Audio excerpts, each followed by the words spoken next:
So thank you very much for joining us this afternoon for this presentation on the upcoming changes to the data protection regulation, otherwise known as GDPR. So this afternoon, you're talking with myself, Darren Glanville, here from Valued, and joining me this afternoon is Saul Gowens from Websand.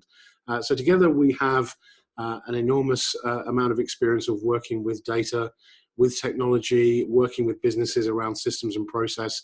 Both of us have a real insight and passion for making businesses much more effective and efficient, but equally how people use data more effectively within their businesses anyway.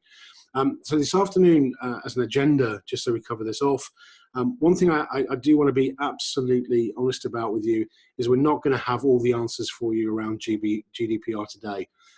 What we are trying to do this afternoon is give you a framework. And that's essentially around two key questions. The first question being, what do you need to know about GDPR? And the second one is, what do you need to do about GDPR? And that's really important for us. So we're going to frame a little bit of why this is happening, what we believe is behind all of this, give you some background and some insights into that.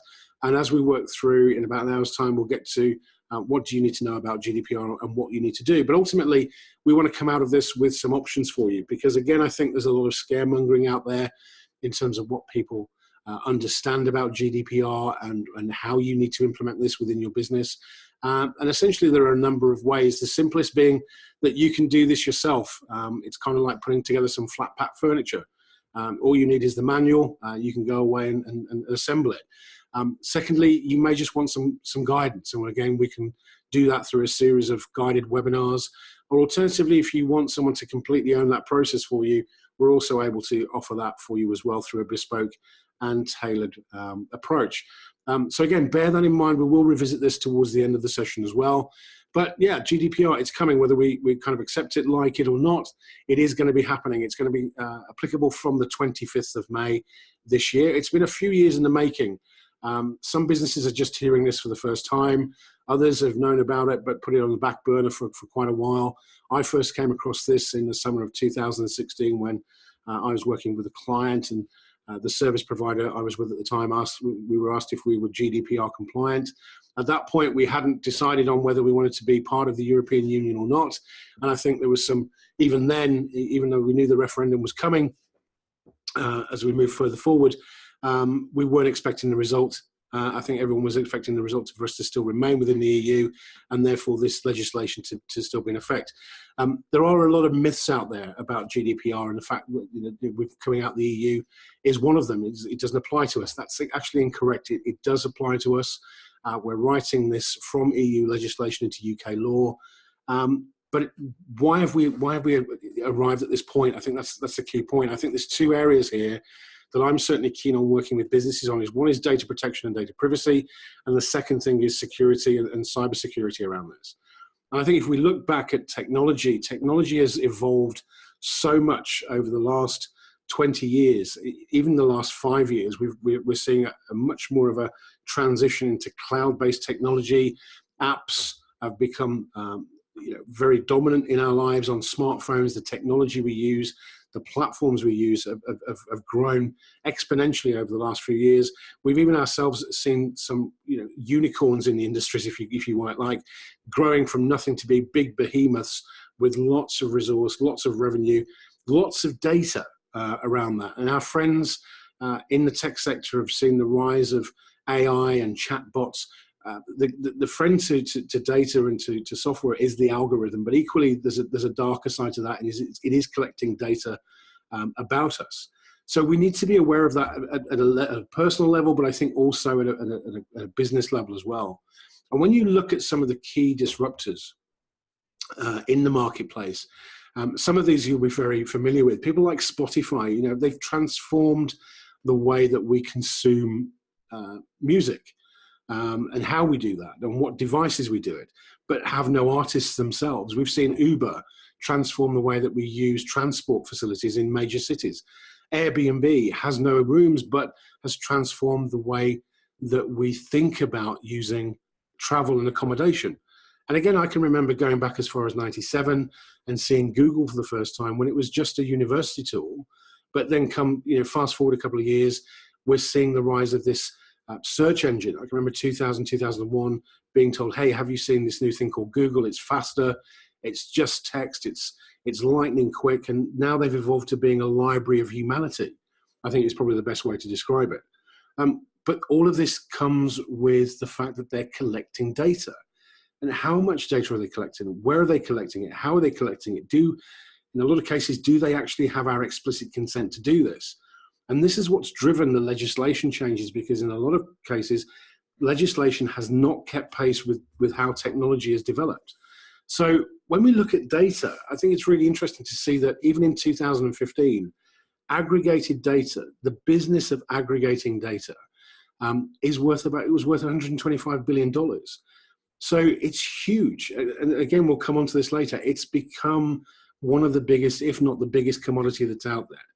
And I think for us, this comes with a caveat, is how much is all that data worth? How much is your data worth? And we've heard stories in the press recently about, TalkTalk, being hacked. We had Sony going back a while ago, Uber being hacked. All this information is valuable to people. And typically, if we were to explore the dark web, we can see that medical records can exchange for up to $1,000 a time. Credit cards for $22, going down as far as an individual email address for $2 for that. Now, in isolation, you may be surprised to see that your email address is only worth $2.29. But when you think that Uber was hacked for 57 million records, that soon adds up. And it becomes quite startling. So I think we have to balance data security, data protection, and data transparency take it more seriously. But I think there is an interesting juxtaposition between privacy and wanting more information. I think the story tells us something different. The numbers tell us something different. There's an article that's there that says, there's a company out there that has 190 million subscribers. They have less than a 1% unsubscribe rate. And I ran these numbers. I thought that was quite low. So I ran these numbers on our own internal database here at Valued. And it's exactly the same. So that tells me that when it's done well, when you seek to provide customers with the information that's relevant, that's useful, and they want that, you tend to have a very, very low unsubscribe rate. Where you're doing it negligently, you have a huge unsubscribe rate.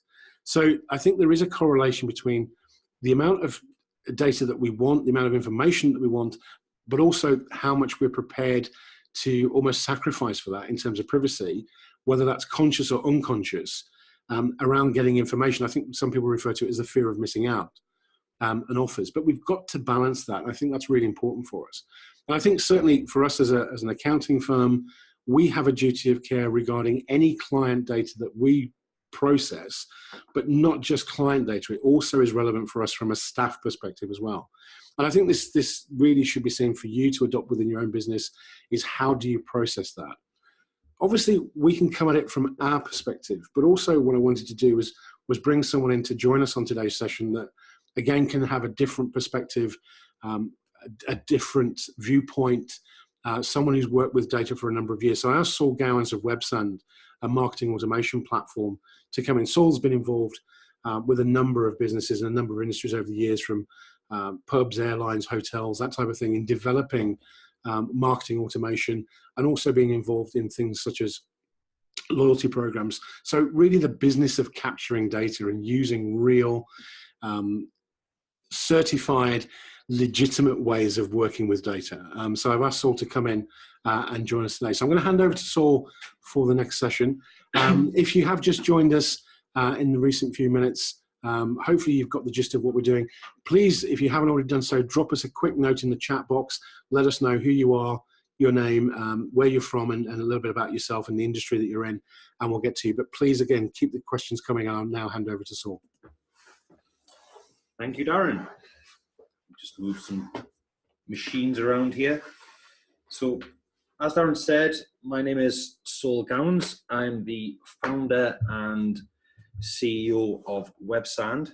which, as Darren's also said, it's a data-driven email marketing and marketing automation tool. So we have to be compliant with GDPR. If we don't, we'll go out of business. It's that simple. And one of the things about email is if you've got rubbish data, you'll get rubbish results. So understanding what your data looks like, how it works, where it's collected, who's responsible for it, where it exists, is a key part of what we have to deal with every day anyway. So we've been following GDPR very, very closely for a heck of a long time, since about 2014 is when we first came across it. So, as I've said, I'm Saul. People used to ask, is it my real name? Thanks to this guy on the screen here, I don't get asked that question anymore.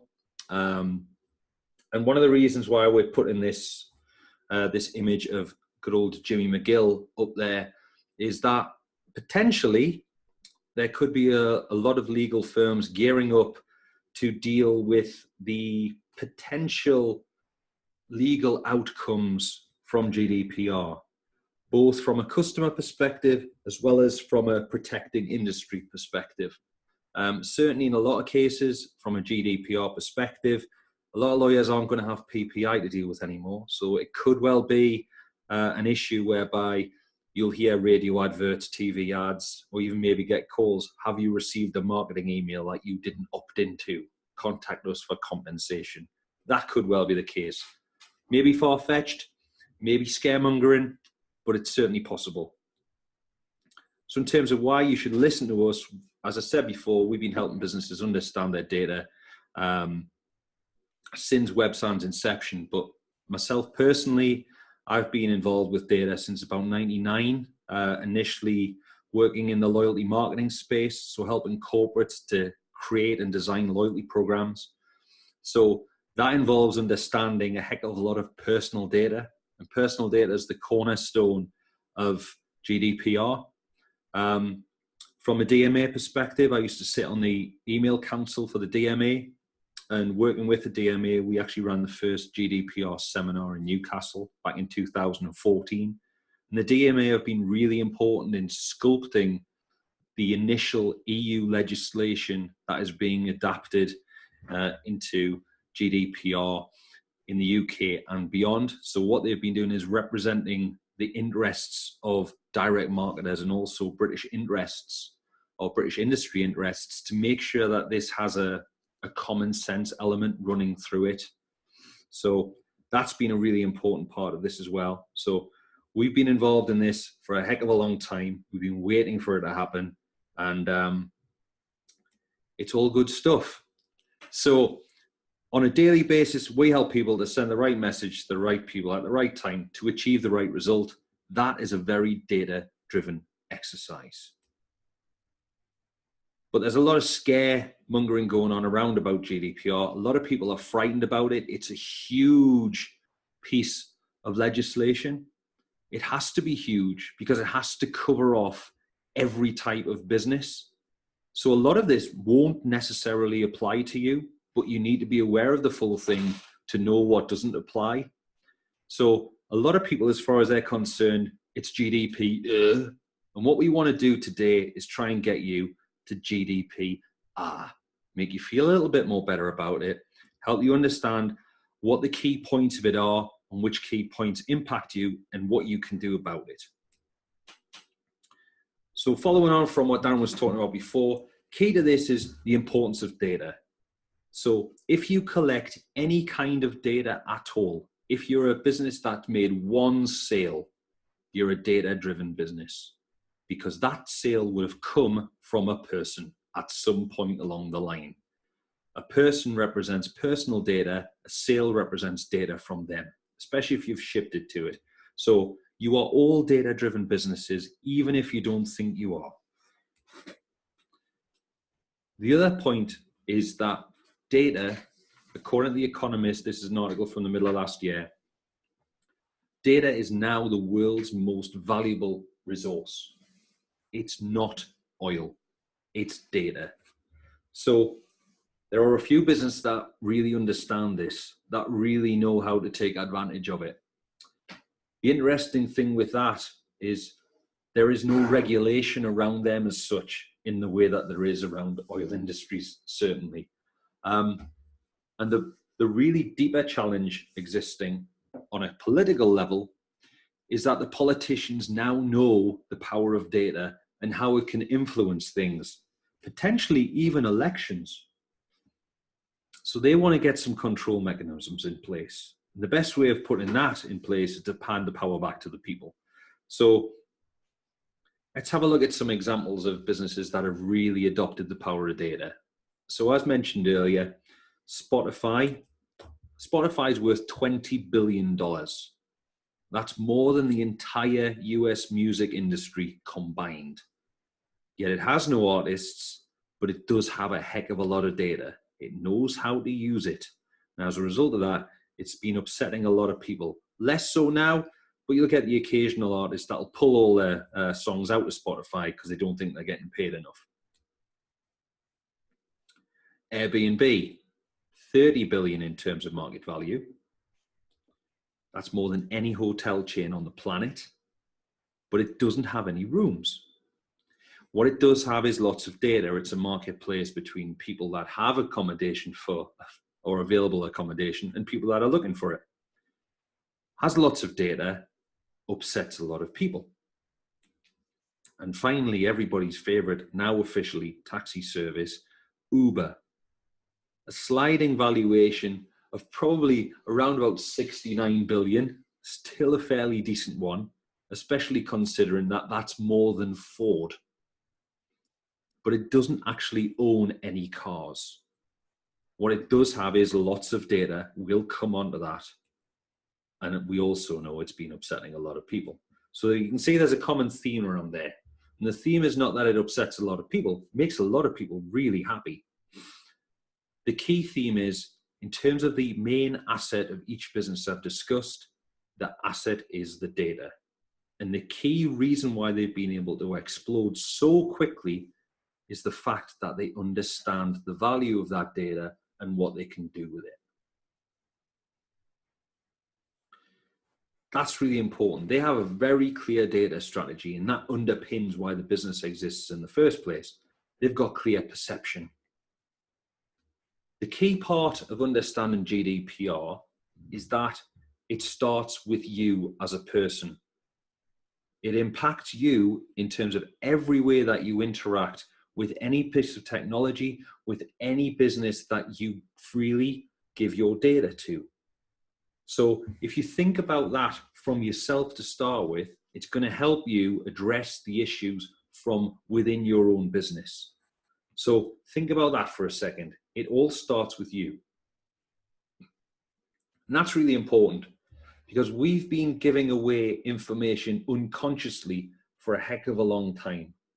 According to the previous information commissioner, we are a nation of liars.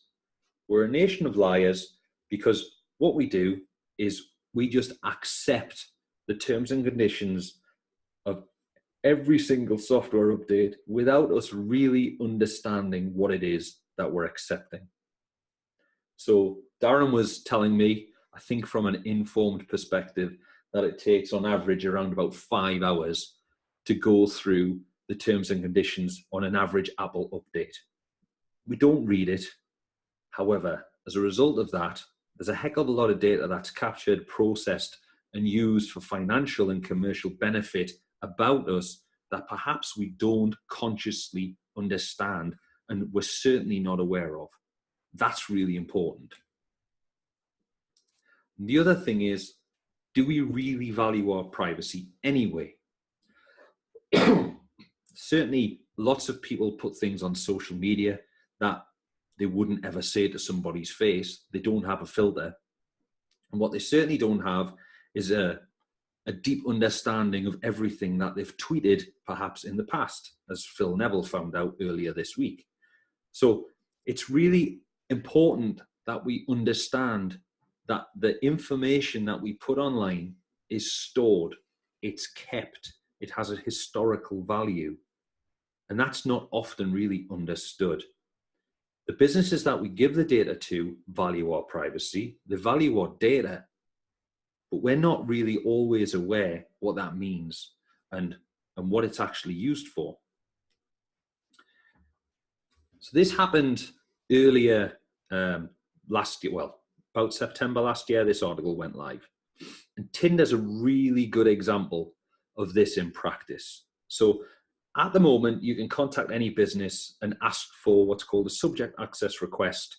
It'll cost you around about £10 typically, and a business has got 40 days to come back to you with your information. Because it costs money, a lot of people don't do this. In this case, a journalist from The Guardian, she went to Tinder and she asked for her data. Now, we're all users of Tinder, whether or not we like to admit it or not. So I'm sure you all have a fair idea of how it works. For those of you who may not have heard of it, it's a dating app whereby you put your picture on and you either swipe one way to say, I like this person, or the other way that I don't. And as a result of that, you may end up getting matched. It's like Cilla Black sitting inside your phone.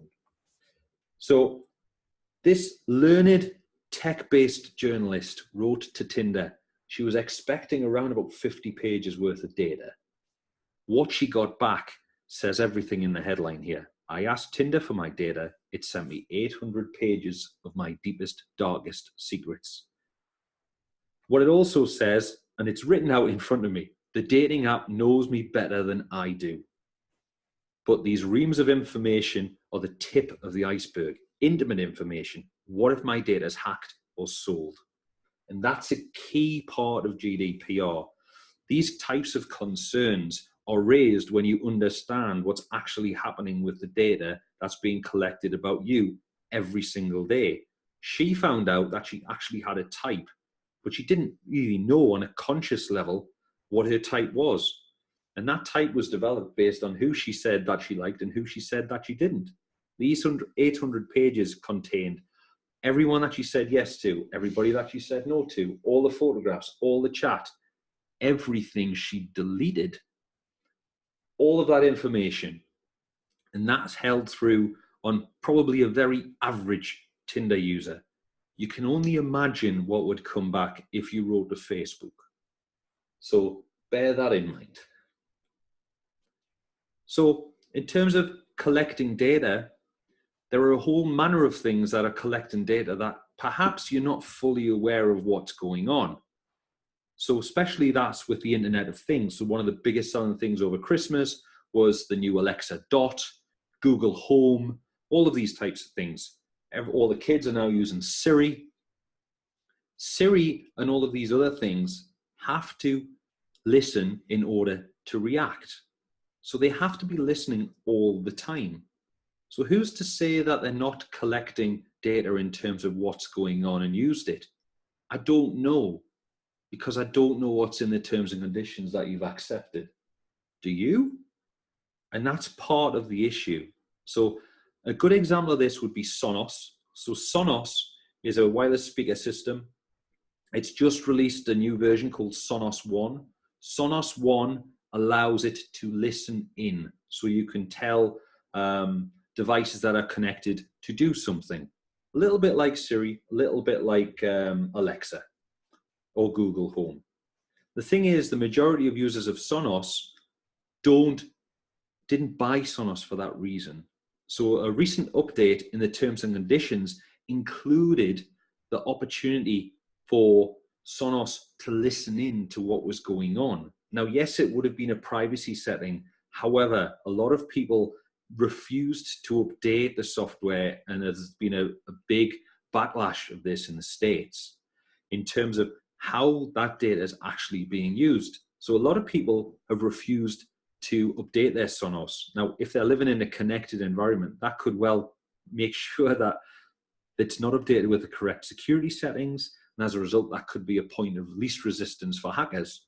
So this stuff's really important, and in a lot of cases, it's hidden in the fine print. That's one of the things that GDPR is looking to change. So how did we get here? Well, the last key update that we had in data protection legislation in the UK was 98. And it was put in place to stop crank calls, to stop junk mail, and to stop people sending you faxes. primarily. A hell of a lot's changed since then. And if you were looking at us in real life, you'd see that.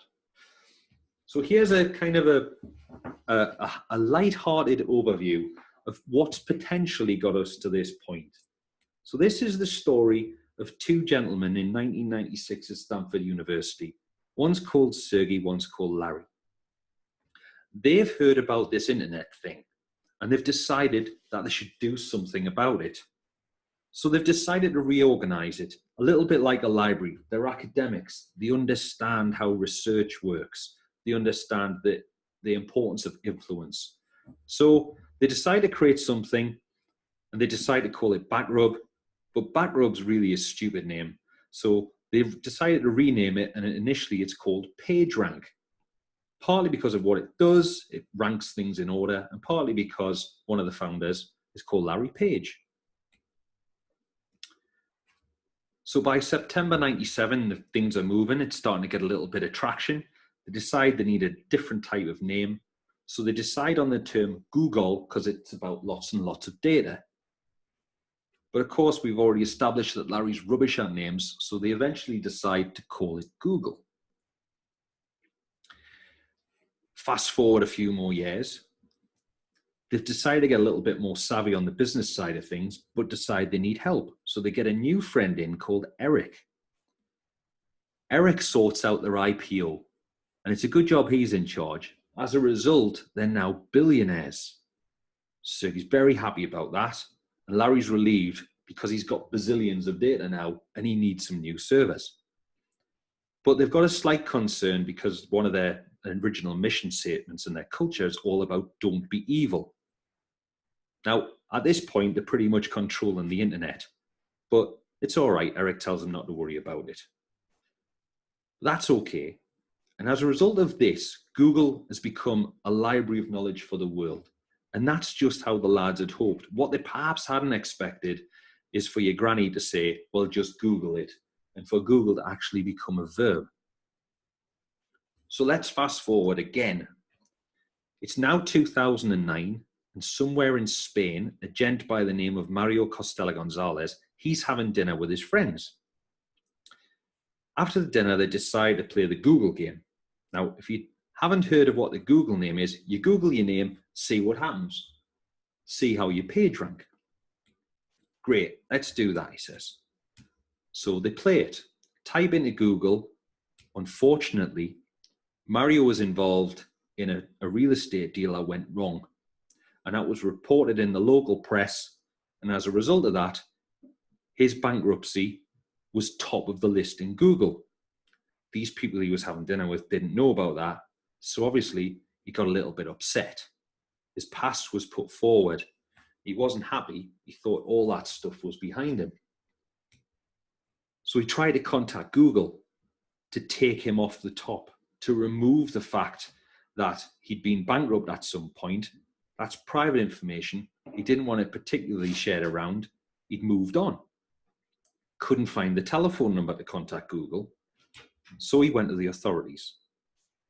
By 2014, so another 5 years, he's still at it and he's getting somewhere. And finally, the European Court of Justice is going to give him a ruling. Mario says, I want to be forgotten. Their response is, okay, that's great, but you do realize that you'll be forever remembered for actually being the man that wanted to be forgotten. I see the irony, says Mario. And if you search for Mario now, you'll find what's top of the list is the fact that this happened in the first place. So with respect to Mario, we're going to forget him. That's just a door. That's not your ears. Apologies about that. Someone's just locked their door and set their alarm, so there's a slight ringing, which we do apologise for.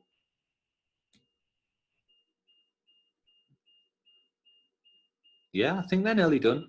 Yeah, it'll go off shortly. There you are. There Sorry we go. It's just making sure. And it's that point, that right to be forgotten, that was really one of the catalysts to lead up to the GDPR legislation as we know it now. That right to be forgotten was a pivotal moment. And obviously this comes into play on the 25th of May on 2018. But what it leads to now for ourselves as business owners and people working within business is two massive questions. And the first one is, what do you need to know about GDPR? It's a huge piece of legislation, a massive framework. Some bits will apply, some bits won't. What applies to me? We'll go through that. And also, what do I need to do about it? So when you know which bits are applicable to you, how do you go about putting this into practice? So does anyone have any questions so far? If you have any questions, please, on your screens, you should have the chat panel. So drop your questions in there, or alternatively use the Q&A panel as well, and we'll answer those for you. One thing I would like to do just before we kind of kick off is really share a question with you, and I'll share this as a poll, is who currently, your organizations, who currently is registered with the Information Commissioner's Office? So if you can please give us your answers to that, that would be really welcome as well. Again, we get varying responses to this. We had a number through the live sessions that we were running yesterday. No one in the live sessions, I think, without exception, was registered with the ICO.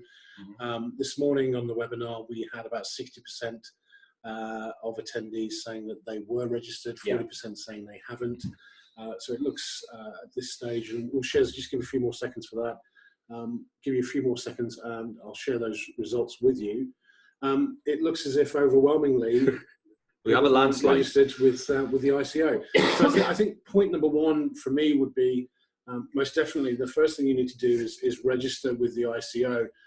What we will do is at the end of the session, a little bit later on this afternoon, you will receive an email just with some ideas, some copies of the slides, some handouts that we're going to go through as we go through the rest of the session. And I'll also put a link in there to take you to the register where you can register with the ICO as well. It costs about £35 to register with the ICO, but that's a one-off process for you. The fees are changing. Yeah, they are changing. So I would recommend that you do it now. But if anyone has any questions around privacy, tech, what this potentially means for you, again, just drop them into the chat box and we'll do our best to answer you. Assuming there are no questions, if they do crop up, I will ask them and we'll pause for a few seconds. But without any delay, we'll crack on. Okay. So what do you need to know? So first thing, this is really about restoring the balance of power. So as I've said before, businesses hold a lot of data about us as individuals. In a lot of cases, we don't necessarily know what data they have. We certainly don't know what it's used for. And we can't get access to it, certainly not freely, and certainly not without any real hassle on our part. Also, if we want that data to be deleted, at the moment, it's pretty difficult to get that done, as Mario's explained. So that's really the cornerstone of this. It's about restoring the balance between the business data that's collected, usually under terms and conditions that we don't necessarily really understand, even though we've agreed to them, against the data that we freely give. So it's about restoring that balance. And that's really important. That's why, as I said before, if you understand how this is going to impact you as an individual person, that's really going to help you getting ready for GDPR. Second point is personal includes personnel. This is not restricted to your marketing information. This also relates to the staff that work within your organization. That's really important as well. They are people. So you need to also manage their personal information very carefully, which is a given anyway, because you have a duty of care. But in a lot of cases, a lot of people don't necessarily grasp the fact that GDPR also applies to personal data that exists within the business from a staff level. So that's really important. Also, it's not just about consent. It's not about ticking a box so you can send somebody an email. It's much more than that. It's about creating policies around how you intend to deal with data, and then also about the procedures on how you deal with the data that you collect. So in a lot of cases, you are just collecting data anyway. You're not necessarily doing it around a specific plan. You're not necessarily doing it in a controlled fashion. You're not really understanding where it goes, how it builds up, and so on and so forth. This is about helping you to understand what information you collect. So the key points of the legislation is it's a legal framework to work on any business that collects personal data. That's why it's so big. It has to work for the county council as well as the flower shop seller. It has to work across everything from a hospital to a dentist and everything in between. So that's really important. It's designed to be future-proof. There is not anything written in the legislation that says you need to use this level of data security, for example. You need to use this email tool, such as Websand. Other email tools are available. So it's designed to be future-proof. It's an ongoing process. This doesn't stop on May the 25th. It starts on May the 25th, and it will proceed and go on and on and on and on and on. It's an extra facet to your business. If you've ever been through anything like ISO accreditation, or if you're working in a business where you have to follow some kind of standard anyway, be that within the legal sector, food hygiene, risk assessments, construction, that type of thing, manufacturing processes, you'll be used to this type of thing. I think anything, just view this as another, if you've done a health and safety risk assessment, it's very similar. It's document the process, evidence the process. It absolutely, as Saul says, it just follows a similar thing. So I think it's just different terminology coming through, but it's the same thing. It's applicable across the UK and the EU. This is EU legislation, but it's going to be adopted into UK law. So we're all on the same page on this across Europe. All Brexit has done in relation to this is potentially slow things down, which seems to be the outcome of Brexit, really. So Brexit really hasn't had any input or change, or apart from slowing things down, in terms of how GDPR is going to be impacted. It applies to everybody across the EU and within the UK. And also to businesses from outside the EU that are dealing with individuals that live within the UK and within the EU. That's really important as well. It's going to be enforced by the ICO, which is the Information Commissioner's Office. And as we said before, begins 4 months from today. So if you've ever been through ISO, that typically takes around 9 months. We got 4 months to get this in place. And it's not just about consent. There are 6 key areas of concern. So consent is one of them. Accountability is another. So who's ultimately responsible for what happens within your business and the GDPR implementation? Data governance. What is your data like? Is it clean? Is it usable? Is it in a fit state? How do you control it? Legitimate interests. Are there certain elements within the way that you operate your business that allow you to operate the terminology of legitimate interest? Now, we'll come on to that in more detail. That's going to be a key battleground, I think, moving forward. E-privacy. E-privacy is a sister piece of legislation to GDPR. The two are inextricably linked together. E-privacy has not been finalized yet, but it does come into play on exactly the same day as GDPR. Data security is obviously a key part of this. And it's data security not in terms of you need to have this level of security in place, but more in the event of any issues occurring around data security, how do you handle it? What do you do about it? It's almost like, how do you deal with a fire alarm? Very similar. And action planning. As I said before, this is an ongoing process. So you need a plan of action, not just to hit the initial level of consent or the initial level of compliance, but also ongoing. So if you're making decisions about maybe moving to a new CRM platform, adapting a new financial system, a new piece of software, you need to make sure that you build privacy by design into this right now. That's really, really important. If you don't, you'll have to do it again pretty soon. So here's a quick overview of the new rules of the game in terms of GDPR as we know it. I'm sure you're all aware there are increased fines for data protection issues. Another part is, one of the key elements of this is you need to show transparency on how data is used within your business. You need to be able to handle the right to be forgotten. If someone wants to leave, you need to allow them to leave, and you need to get rid of their data. You need to be able to deal with free and available subject access requests. You need to put in place increased levels of consent, not only from a marketing perspective, but also for how you use that data. You may need extra levels of consent around that, depending upon who you are and what you do. There's increased levels of definition around personal data. So the IP address that you are using at whatever time and the way that cookies are dealt with is now going to be regarded as your own personal data. That's a massive change. There are also going to be new rules in terms of the classification and how you deal with sensitive data. So if you're collecting date of birth, if you are collecting ethnicity, if you're collecting religious beliefs, you better have a good reason for collecting that stuff, because that's now regarded as sensitive.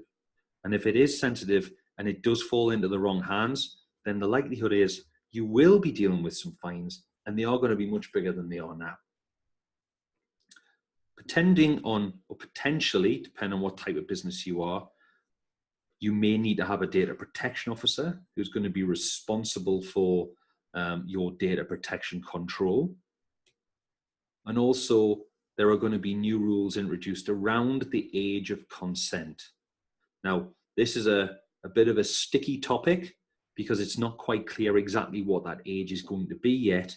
But the key thing is, this is around, if you're collecting data around children, then that's going to be regarded as extra sensitive. And if you're using something whereby it's over 18s only, for example, if that's your business, you need to be able to prove that it's not going to be available to under 18s.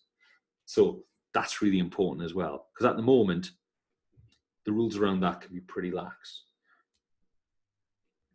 There's a lot of fake news going on around GDPR. There's a lot of scaremongering, which is understandable. A lot of people are looking at this as a way to make a lot of money very, very quickly. A lot of people are scared of it. Our viewpoint is everything that we're talking about is referenced pretty much directly from the ICO. So the ICO are going to be the police in this regard. They're the people that are responsible for the policing of GDPR in the UK. So whatever they say goes, pretty much. And if they say it and you follow their rules, you're going to be okay. So that's the trusted resource that we use. Obviously, we've got a lot of experience in other areas and how these types of things put into play, but they're really the trusted resource on this. And one of the things that they put forward on one of their blogs is the Information Commissioner, Elizabeth Denham, runs a myth-busting blog, which has been very well received. So here are some of the key things that she's put in her blog. So breach myths. So one of the myths that's been flying around is any kind of breach related to personal data needs to be reported to the ICO. Well, the truth is, not anything, not everything needs to be reported. It depends on what the breach is. It's only mandatory to report that breach if it's likely to result in a risk to people's rights and freedoms. Now, what does that mean? What it means is if you leave a USB stick on a train, for example, which people can do from time to time, if that USB stick has personal data on it, personal data in relation to information about your customers, for example, then you should really report that. If it has something that is, perhaps you've just been designing a new product or something, it's got some snapshots of a product that's being developed, prototype, whatever it is, then yes, that could be considered to be a data breach, but the ICO doesn't really need to know about it because your boss is going to get upset about it, no doubt about that. However, it's not going to impact the rights and freedoms of people in general. So that's a really important point. The other thing is, if you press the wrong button, slides go the wrong way. If you do find something that you believe needs to be reported, then you need to report it within 72 hours of becoming aware of it. So I'll repeat that because I didn't say it very clearly. If you do find something in relation to a breach that you believe has resulted in a risk to people's rights and freedoms, you need to report that to the ICO within 72 hours of you becoming aware of it. And this is what you need to report. You need to report what's happened, the scope of what's happened, and the cause of how it happened in the first place, the mitigation actions that you plan to take. So for example, we're going to contact everyone that was involved in this breach and tell them what's happened. How you plan to address this problem? Well, it was a USB stick on a train. The use of USB sticks is now banned across our entire organization. Okay, well, that's that dealt with. Now, the ICO appreciate that you won't know the full detail. So a lot of people are saying, well, I can't report it because I don't know what's happened. Well, you know something's happened, but you don't know the detail. So you think about an average murder on a cop TV show. Murder happens, they don't instantly walk in and know what's happened. They know there's been a murder, but then they have to go through all the detail. Very similar with a breach, an extreme example in it. But as you start working through the issues, you need to make sure that you keep the ICO updated. What they're looking to do is to build a full process of everything that's gone on. They want to understand from a transparent nature how you are addressing issues, what kind of issues are appearing. They want to make sure that they can help you to deal with stuff. There's a myth around fines. Now, the numbers are huge that have been bandied around. The numbers are huge for a reason, because at the moment, if a big boy gets fined, the fines that can be put forward are restrictive. Oh, sorry, they're not restrictive. So if someone huge like Carphone Warehouse gets fined 400 grand, they're a huge, huge 120 million pound business. The fine's not very big in reality to them. So these fines are really aimed at the corporates to make sure that the stick is there to influence behavior, especially the 4% of global turnover. That's a really, really big one. So the reality of this is that the fines have increased, but they'll remain proportionate. So the recent fine that was applied to Carphone Warehouse, that was applied after the event, then after GDPR, I'm talking about, of course, then it would have been higher than it is now. But it wouldn't have been 20 million because of the nature of what it was that they were fined for. What they're saying as well is you can avoid fines if you keep everybody updated about what's going on. We've had a breach, this is what's happened. We found a bit more, this is what's happened. We found a bit more, this is what happened. Keep them updated and they'll work with you rather than against you.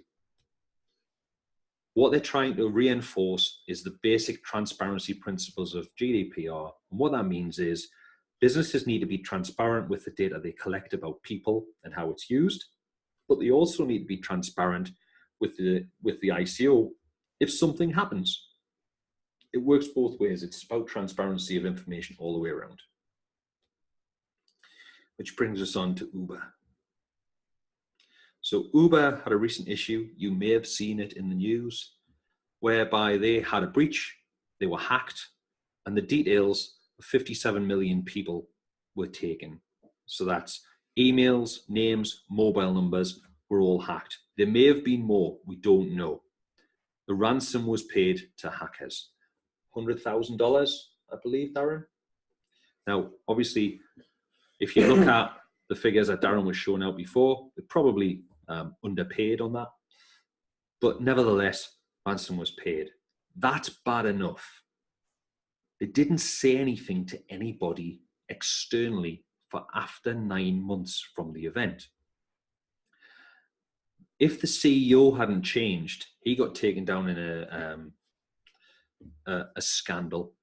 The new CEO came in. He found out 3 weeks before they made any announcement. Now, 9 months and 3 weeks, that's a heck of a long time compared to 72 hours. So you can see where I'm heading with this. They're currently under investigation by the ICO and the National Security Centre. The other thing to say on this is it's a rock solid example of how to get one of those $20 million or 20 million euro fines. This is an absolute textbook case of what not to do with a breach. Don't keep it secret. Don't pay ransoms. Make sure that you're transparent. The other thing is, it was the British government that went to the press to tell people about this. I haven't had a message from Uber that says I've potentially been hacked. Around about 2 million people in the UK were impacted and affected, yet I haven't heard anything from Uber on this. Again, it's bad practice. They've also recently lost their license in London. Getting it back is going to be a bit of a challenge, considering when the Mayor of London, Sadiq Khan, called this a catastrophic breach of personal data security. So they've got a lot of work to do to get people back on side. Now, they know what they're doing and they're a data-driven business. So it's easy for this stuff to happen. From a hacking perspective, they're an obvious target. I get that. And things are going to probably happen to them on most days. But an event like this, they needed to be much more transparent. So this is a prime example of where a massive fine would kick in. So any questions yet? We're now going to go through what you need to do.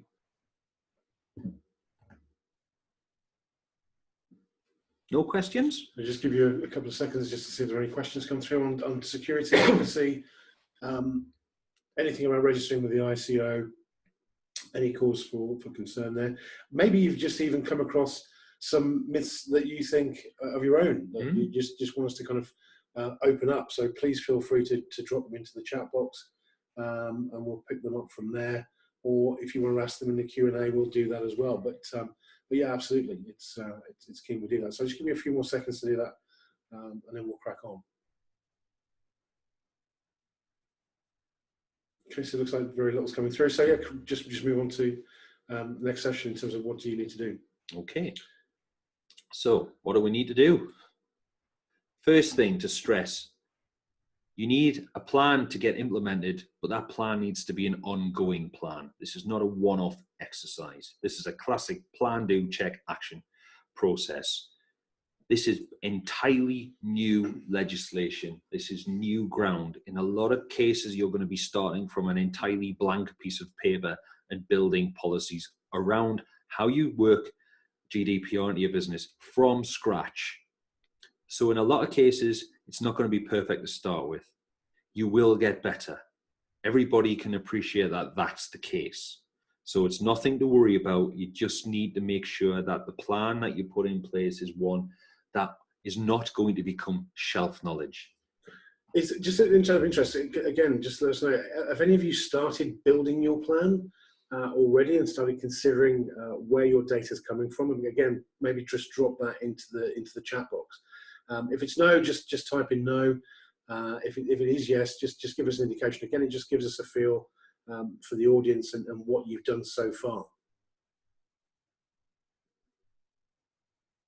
So that's yes to if you have done a plan, or no if you haven't started that process yet.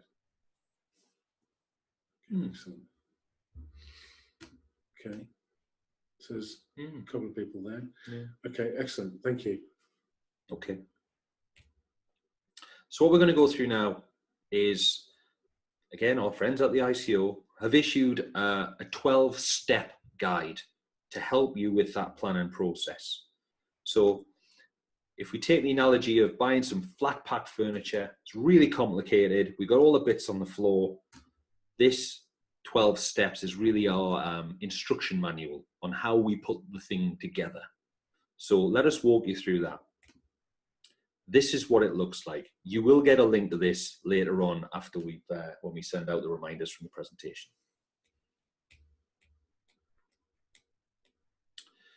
The first step is awareness. So you need to make sure that the key decision makers and the stakeholders within your business are aware of GDPR and the implications within your business. So congratulations, you're 1/12 of the way through. That was pretty straightforward. Next step, understanding the information that you hold. You need to document what personal data you hold within your business. You need to document where it came from. And you also need to document who you share it with, if that's relevant. So for example, if you've took EU funding, which was an example that was given to us yesterday, they need to hold that data for 22 years. However, the information of whom they're capturing that from may not be aware of that. So you need to be collecting this information in terms of where it's come from, what it is, and who it needs to share with. The other point is, this is not straightforward stuff. In my experience, we end up dealing with businesses that have three main issues. The first thing is they've got loads of data and they don't know what to do with it. The second issue is they think their data is rubbish. And the third issue is their data is all over the place. Now, we deal with that all the time. The reality is there is always gold in the data that you've got. It's not useless. You have got a plan for it. It's just probably not what you think it is.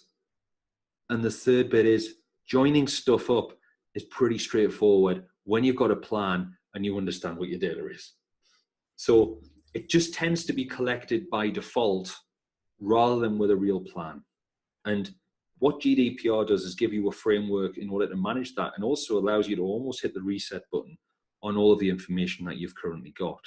It's a fresh start, but it's also a good start to allow you to really unearth some opportunities. That's what we always find. There is always gold in them hills. Consent is the third block. This is one of the key areas. So you need to review on how you collect, record, and manage consent from individuals. If you can't prove that you have consent, you will need to collect it. And you need to collect it in a way that's freely given, that's specific against a privacy policy, in other words, against what your policy is under GDPR, and unambiguous, needs to be clear. I think just coming in there as well, I think the overarching message here is that you cannot have implied consent. That's generally what the GDPR is saying. There are some different bases for recording data and how you use it. We'll come on to some of those. But I think if we use the measurement stick of it has to be explicit consent, that should be the gold standard for you. But we'll pick this up as we go through. Ultimately, people need to know what you're going to do with their data and what they're really signing up to is what consent's all about.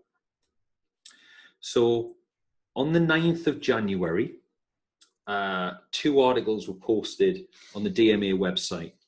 One point of note with consent is we are waiting for the final guidance from the ICO on what the rules of consent actually are.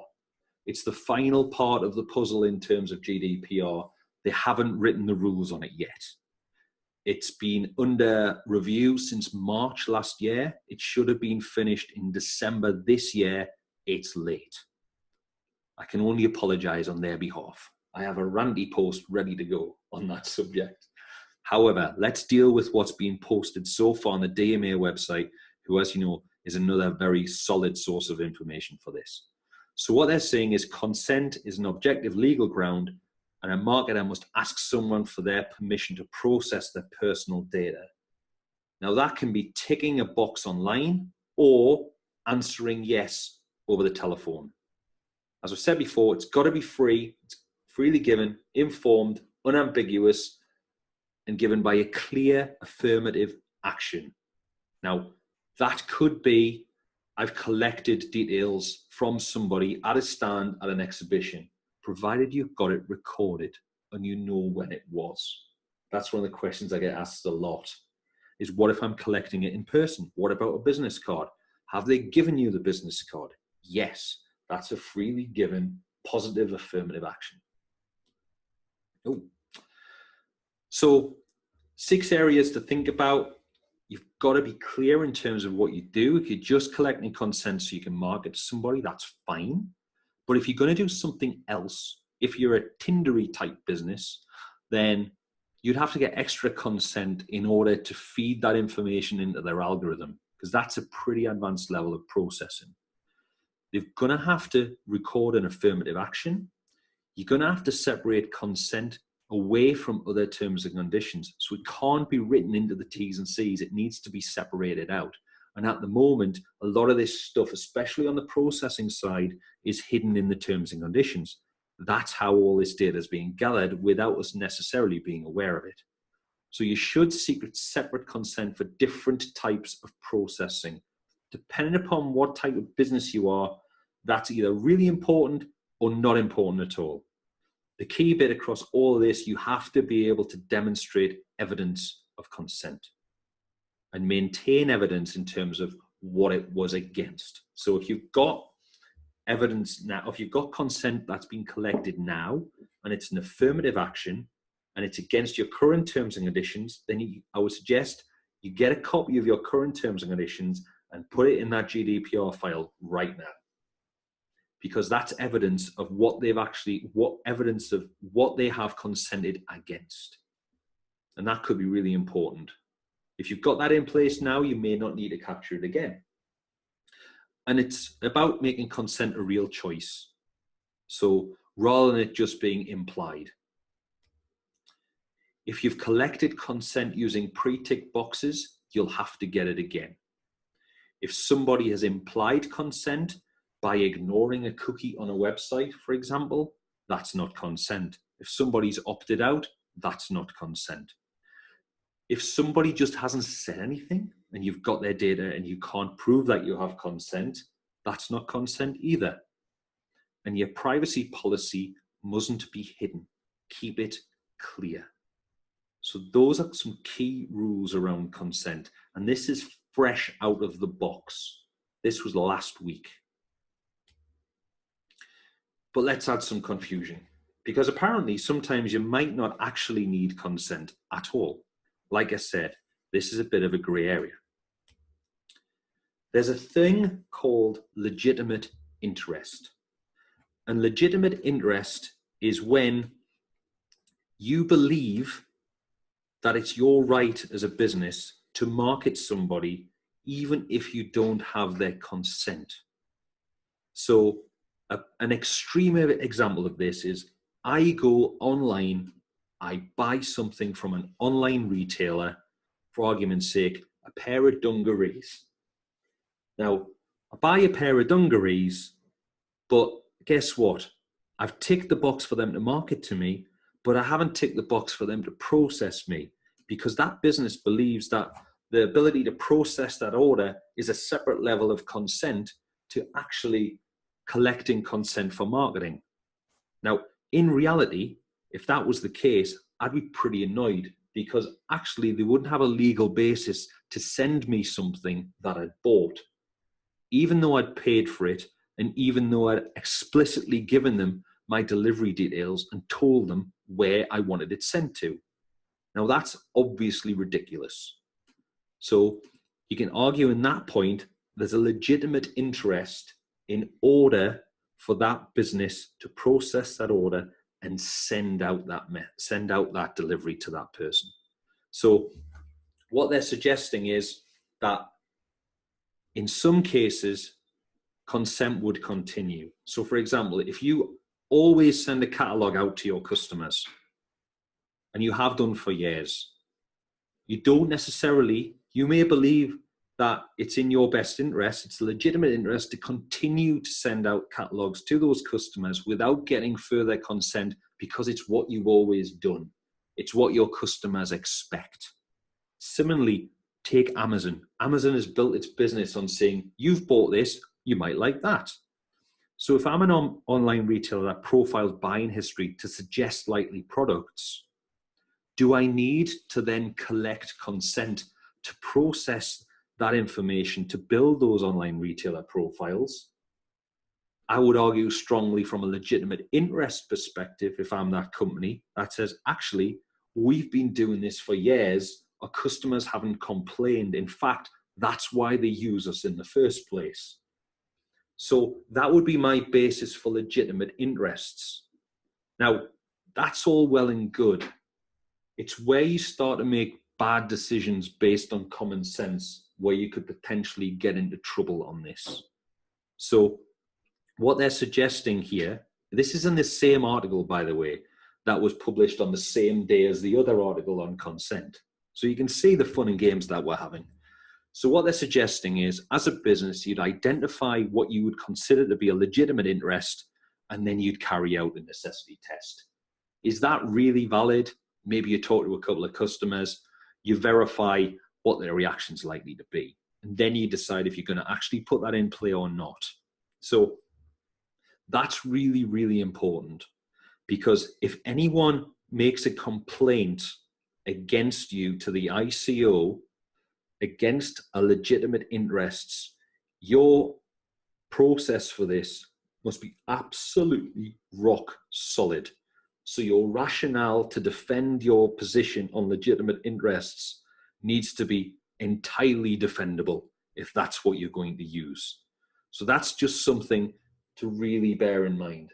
So is it perfectly reasonable for you to send this message to this person or do this with this data because they've given me X, Y, or Z?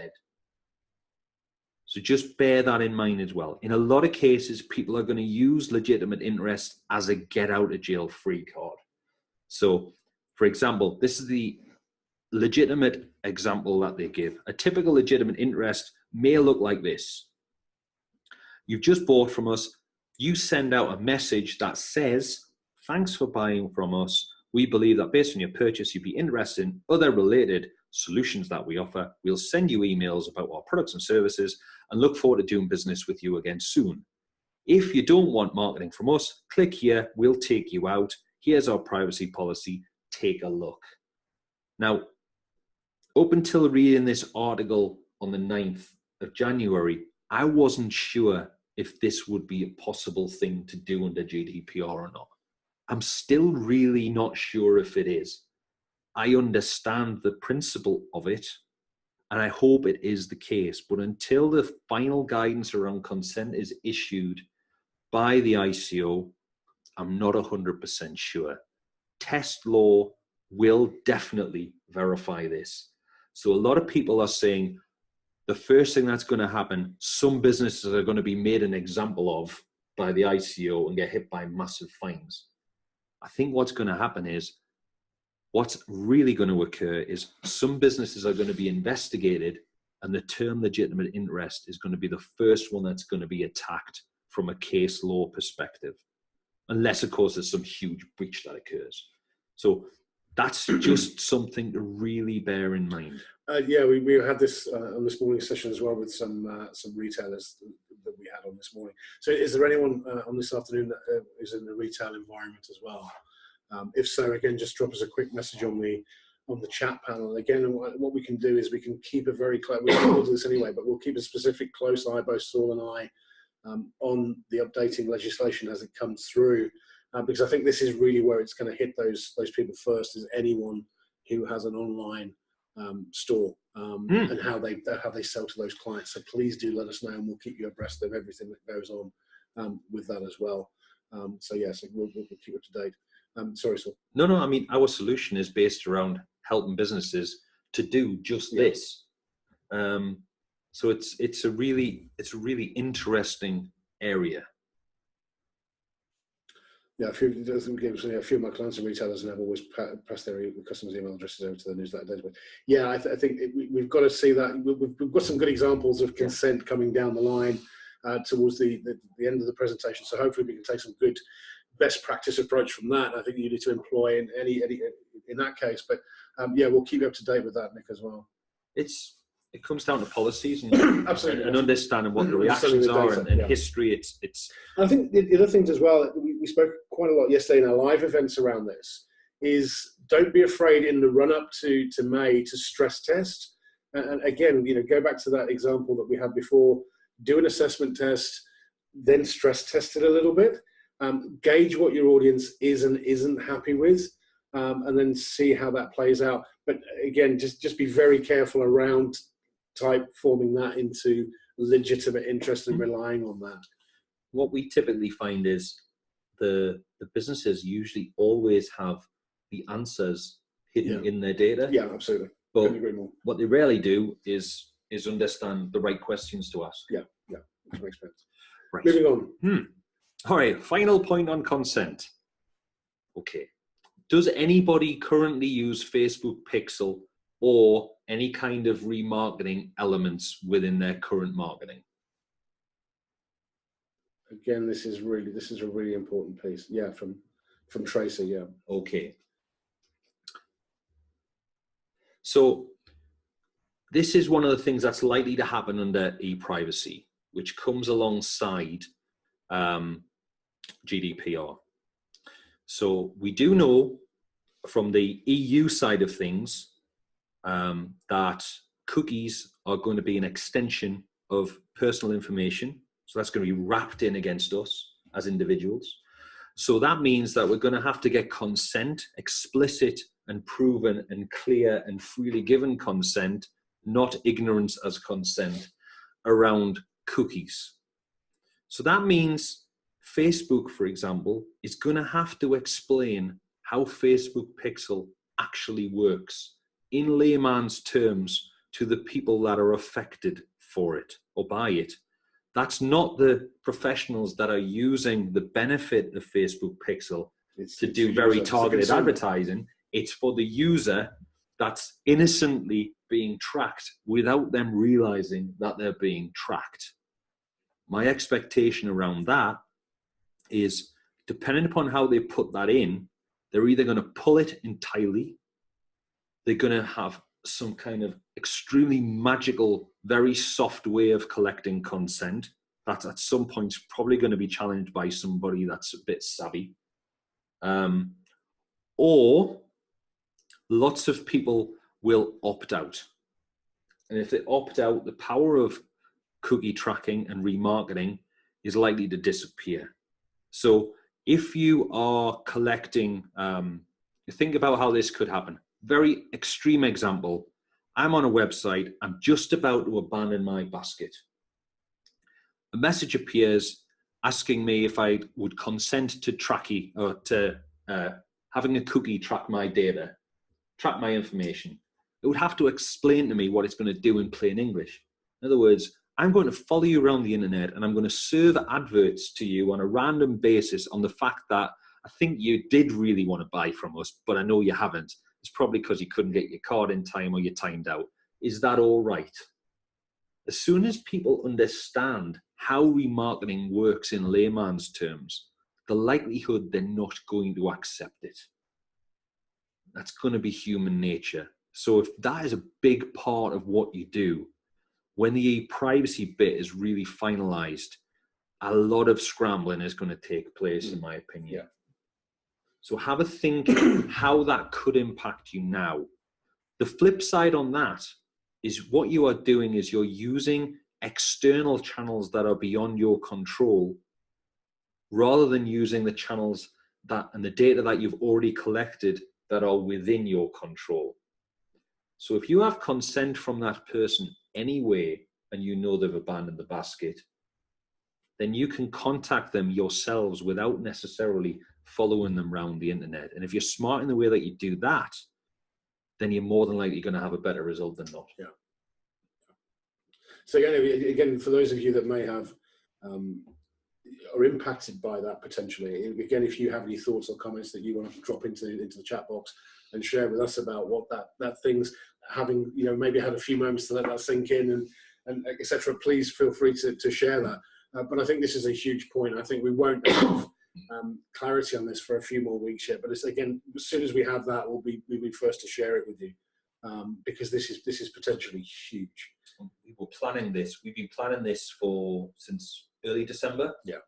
And when we were planning it, we were expecting the final consent to be issued in December. So apologies on behalf of the ICO. We are having a bit of a rant. Saul's certainly having a bit of a rant with them at the moment about this, because we just want the guidance clarified, so we can share it with you. But yeah, that's a really interesting point. I think moving on from consent, this is going to be even more interesting. Okay.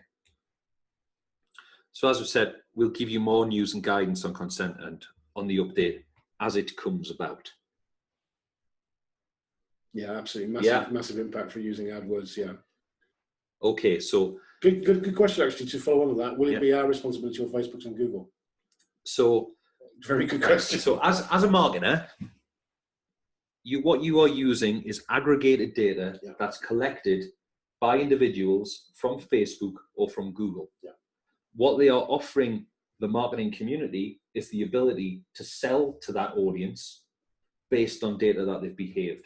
In the same way as old school TV advertising or press advertising would offer you the ability to post or present an advert in the Daily Mail or the Sun or on Channel 4 at 3 o'clock in the afternoon versus ITV during Coronation Street. Very, very similar. So the responsibility in terms of how that data is initially collected, the stock, if you like, is the responsibility of Facebook and Google. And it's how they do that. At the moment, they're doing it in a way that their audience is not consciously aware of. Let me say it like that. Once they become aware of it, we don't quite know what the reaction would be. A lot of them might go, fair enough, keeps Facebook free, keeps Google free. I'm happy with that. A lot of them will say, what? It's a scandal. I can't believe it. We're being tracked. The conspiracy's correct. We genuinely don't know yet. What I do know is Google has already started slowly but surely collecting different levels of consent, and you may have already seen that yourself. Yeah. So you'll be doing a search, and what will start happening is different little messages will start appearing saying, have you checked your privacy settings lately? This is what we're doing about that. This is what we're doing. It's very, very soft. It's almost like if you set up an iPhone for the first time and the different pages that you go through. Yeah. So, do you want our developers to understand if a crash happens? Well, yes, of course I do. Okay, I know what that's about. But it's the other little bits. So they're slowly but surely working through that and collecting consent in a soft way. It's explicit, it's freely given, but they're doing it slowly but surely. Because if they asked all the questions at the same time, the audience will run. Yeah, that's what we know, categorically. Absolutely. So hopefully, I don't think it's answered the question, but I think, because the jury's still out on this, Tracy and Nick, I think, let's just keep a very close ear on the ground on that, and we'll keep you updated around this as we go forward. I would say we're not saying this to scare you, we're just making sure that you are aware. No, absolutely not. We don't want to do that, but I think it is about informed decisions and choices around this as well. Okay. Lawful basis. So in some cases, you may be accredited by a third-party professional body. You may have funding related to what it is that you're doing. You may be holding data that other authorities need to be aware of. In that case, you may have a lawful basis for processing certain types of data. So, for example, you may go to an event that's part funded by the Arts Council. The Arts Council needs to know who's appeared at that event, what's their ethnicity, what's their gender. So as part of you signing up for that ticket, you need to give that information away. And they won't give you a ticket unless you put that in. Now, under that would be your lawful basis for collecting that data. And also, under that lawful basis, that data would be shared with the Arts Council who are funding this event. So that's one example of it. The other example of it is you may have information that needs to be shared from a compliance perspective, or you may have some kind of contractual arrangement. For example, payroll being run by valued on your behalf is a contractual area. So that gives them the lawful basis to process personal data within your business on your behalf. So that's where lawful basis kicks in with this. What you have to do is explain in your privacy notice, under your policies and your procedures, who is responsible for what and why. So that's really important from a lawful perspective. It might impact you, it might not. It depends on who you are and what you do. So in a lot of cases, some of these points I'm going through might be completely irrelevant to you. In other cases, it might be your entire world. Subject access request is something that's probably going to hit everybody at some point.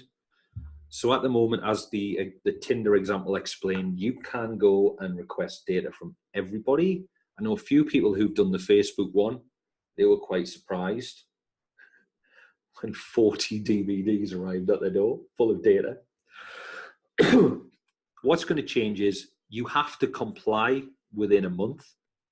You can't charge for it unless it's excessive or unfounded. You can also refuse on the basis that you've set out in your policy.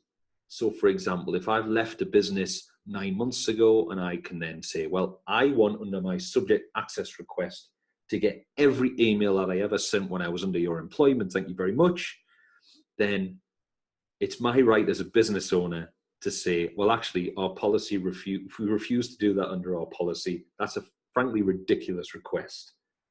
Obviously, you need to reply with that within 30 days. And what you also need to do is point people in the right, they have the right to challenge it. So provided you've got the policy written, provided you're very clear on what that policy is, and you have the process to deal with that, you'll be absolutely fine. The key thing is if you're handling a lot of personal data that you think people are going to want to see, you need to get ready for it, because you may well get a run on the bank on the 26th of May. Yeah. So bear that in mind. Even if you don't think it's going to impact you, at some point somebody will ask. If they ask and you can't deal with it, you will get reported.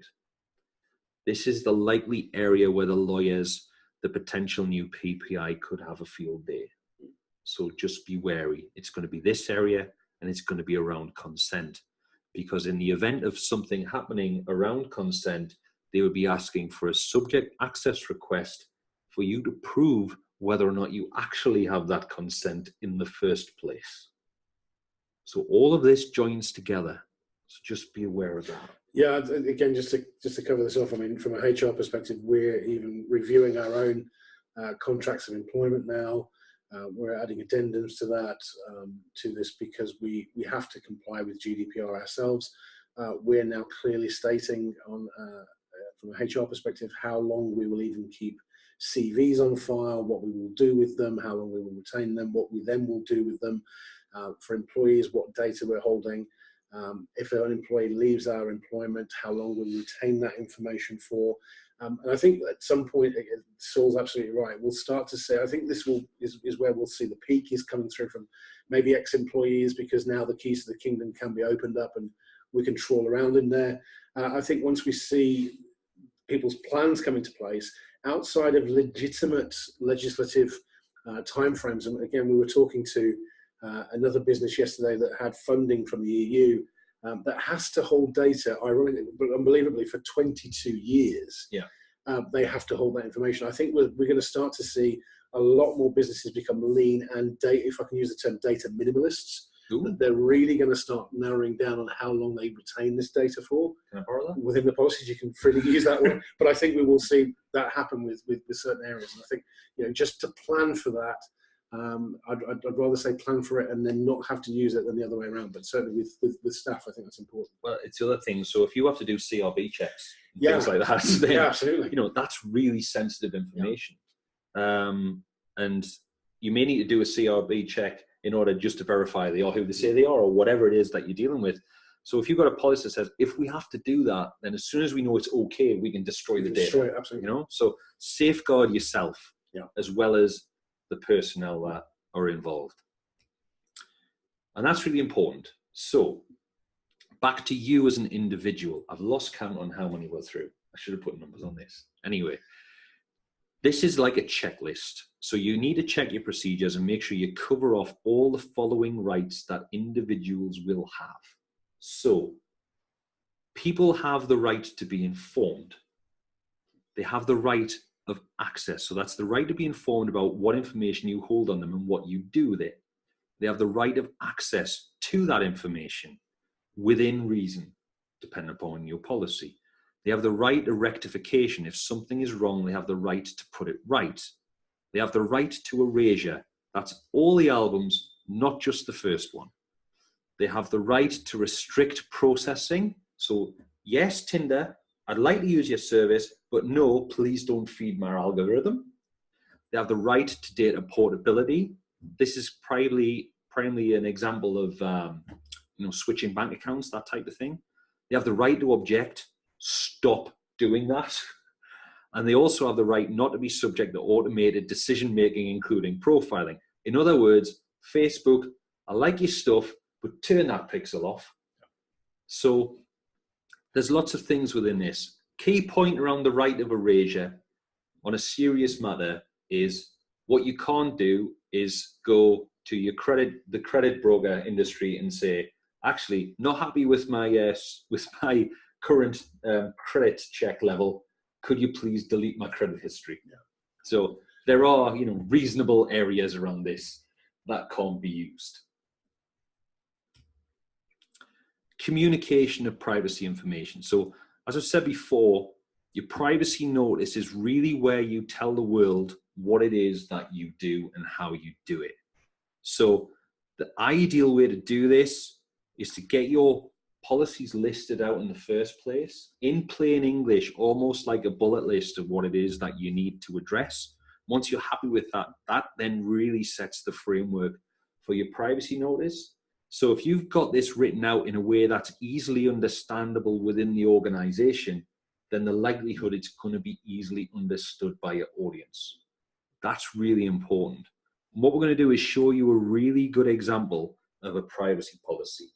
The most interesting thing with this is a US business, and it's a US business that has to operate on a global level. They have a lot of businesses that use their stuff in Europe, so they have to be compliant. Or certainly, they're a really good example, and they're well on the way.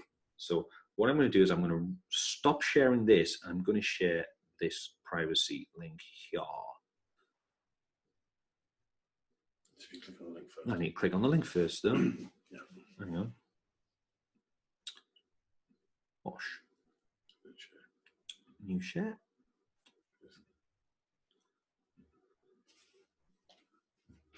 Okay. That's it. Yeah. Can everybody see this? Just say yes or click raise hand. So you can all see it. Yeah. Excellent. Okay. What you'll see is down the left-hand side, they have what they've called their plain English privacy policy. So their plain English privacy policy is just that. So this is almost their bullet point that they'd apply internally. So this is written in very plain English, and then on the right-hand side, they've put their legal privacy policy. So that's what the lawyers come back with. So this is a really neat way of making sure that you cover both bases, because in a lot of cases, the legal stuff needs to be there. You can't ignore that you're going to need legal wording in a lot of cases for this, especially if you're dealing around things like legitimate interests. So Zapier is a really good example of how to address this. Put the simple stuff down one side, put the complicated on the other. That way you've got a very clear link. If someone wants more information, it's very easy for them to delve into the legal side and try and understand that. Okay, so hopefully, is everybody clear on that? Yep. Yeah. We are. Okay, lovely. I'm just going to reshare us back to where we were.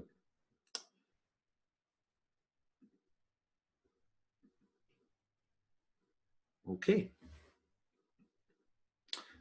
Now, does anyone deal with data related to children?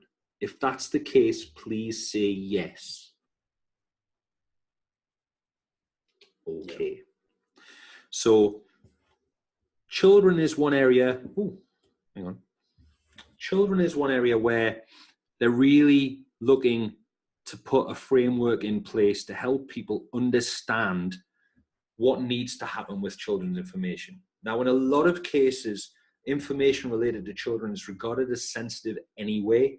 And it's regarded in a sensitive nature and usually has lots of regulation wrapped around it anyway.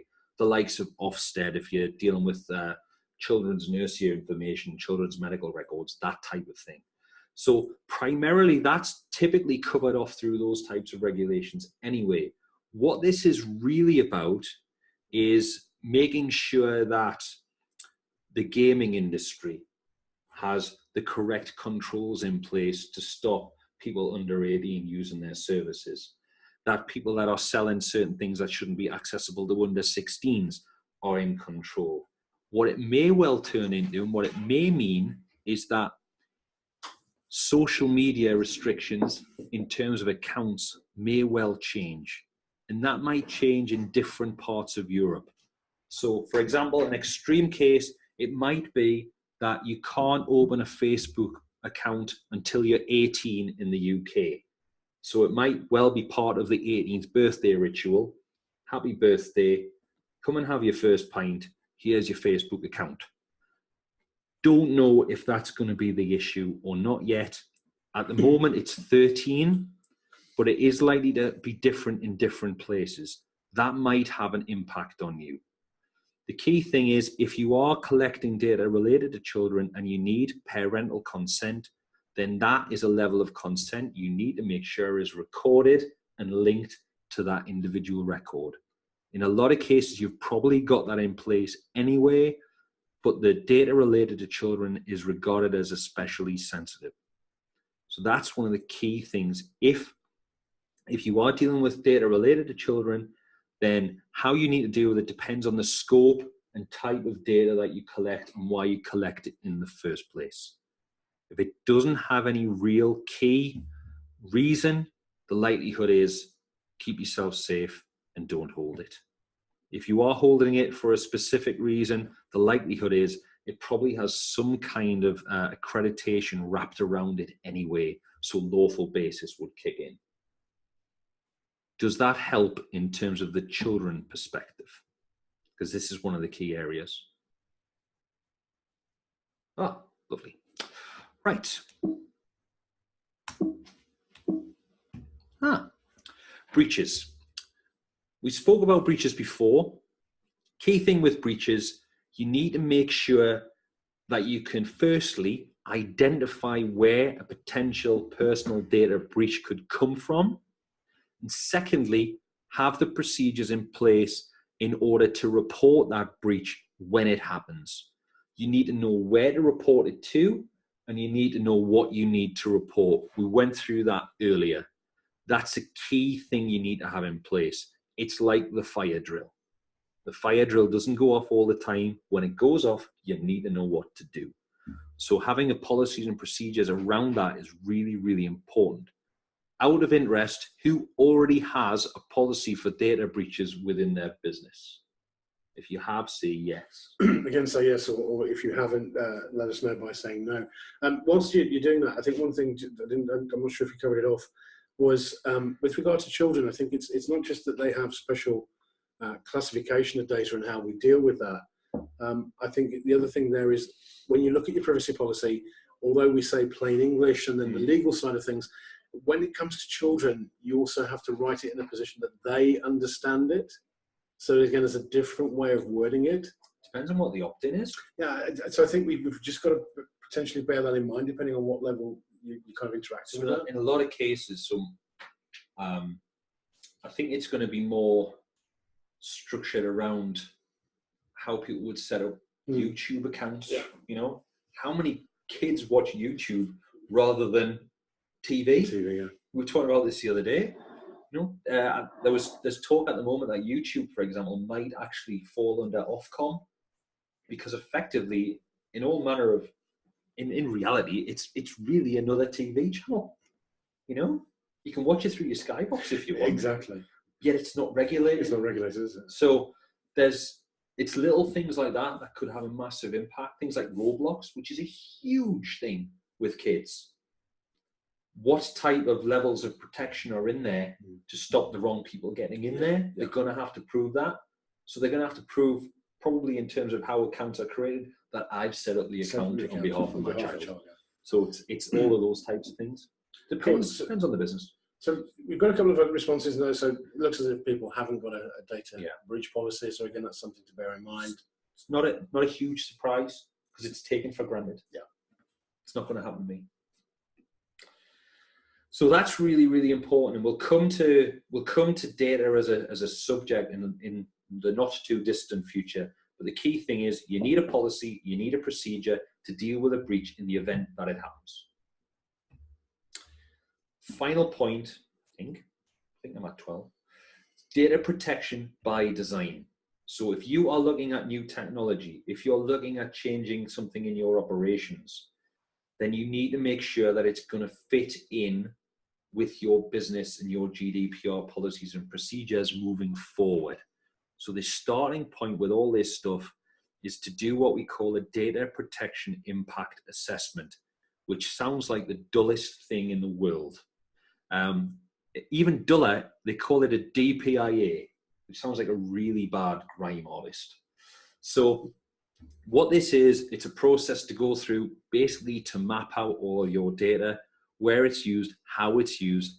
It's the first document that the ICO are going to look at, because this is proof that you take this stuff seriously. We'll come on to some ideas around how you would start that process in the next little section. And finally, this is the 12th one, data protection officers. If you're a public authority, if you carry out, my favorite phrase, the regular and systematic monitoring of individuals on a large scale, in other words, Facebook, if you're an organization that carries out large-scale processing of special categories of data, such as health records or information around criminal convictions and that type of thing, you need to have a data protection officer. In terms of what is the term large-scale, I would say if you are large-scale, you would know about it. If you don't think you're large-scale, you're not.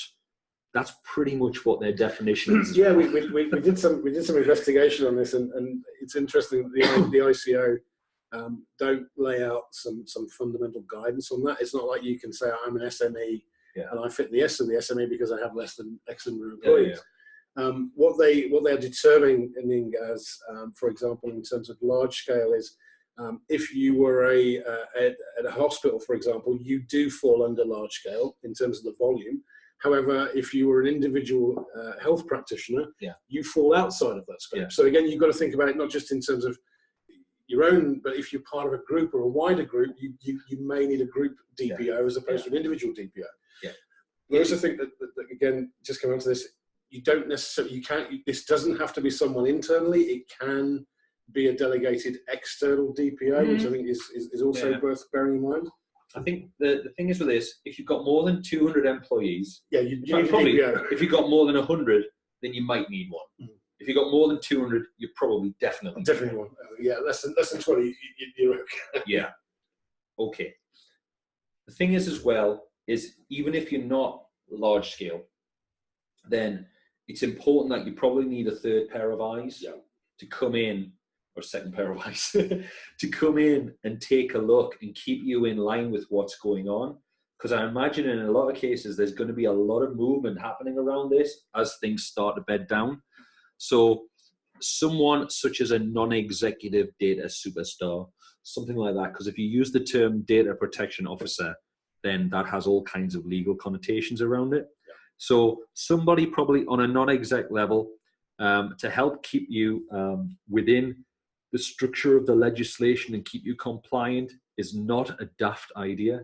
It's a very good one. What it also means is there's somebody to pick up and take on the ICO in the event of any issue.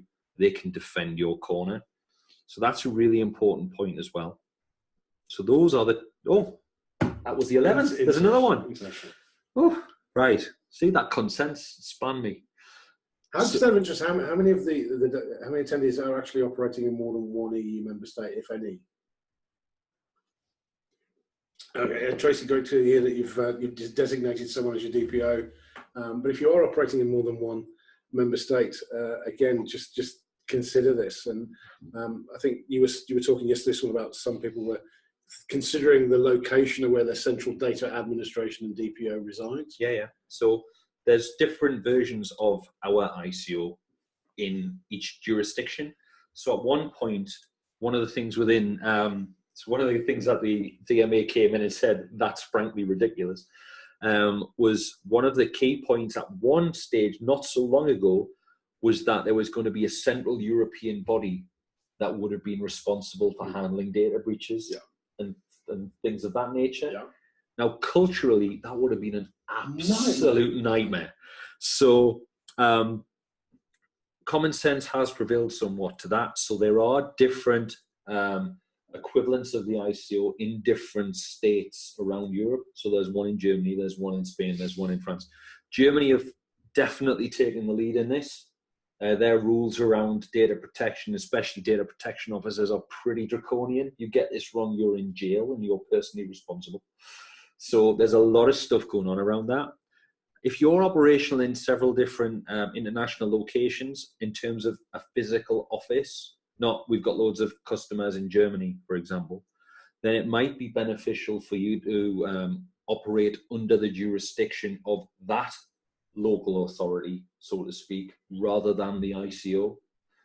What you have to do is designate where your lead protection supervisor authority is if you are resident in more than one location.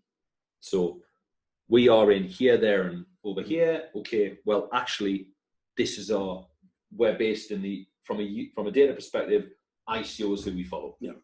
You have to make sure that's clear. If you've got no offices outside of the UK, you're fine. Yeah. So taking those 12 points, a lot of them do apply, a lot of them don't, depends on who you are.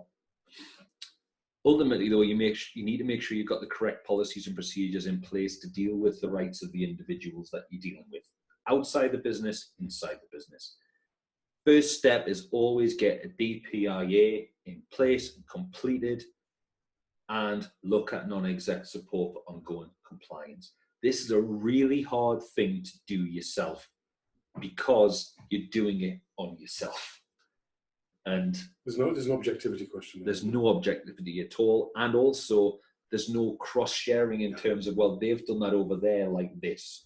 This is how it works over here. So there's all different types of elements around there. It's always beneficial to get another set of eyes on this. So next part, understanding your data. This leads to really, if you're going to do a DPIA yourselves, it's about understanding your data and the questions around your data. So first and foremost, you need to know what data you collect, why you collect it, how you collect it, where you collect it, who's responsible for collecting it, and are they a data controller or are they a data processor?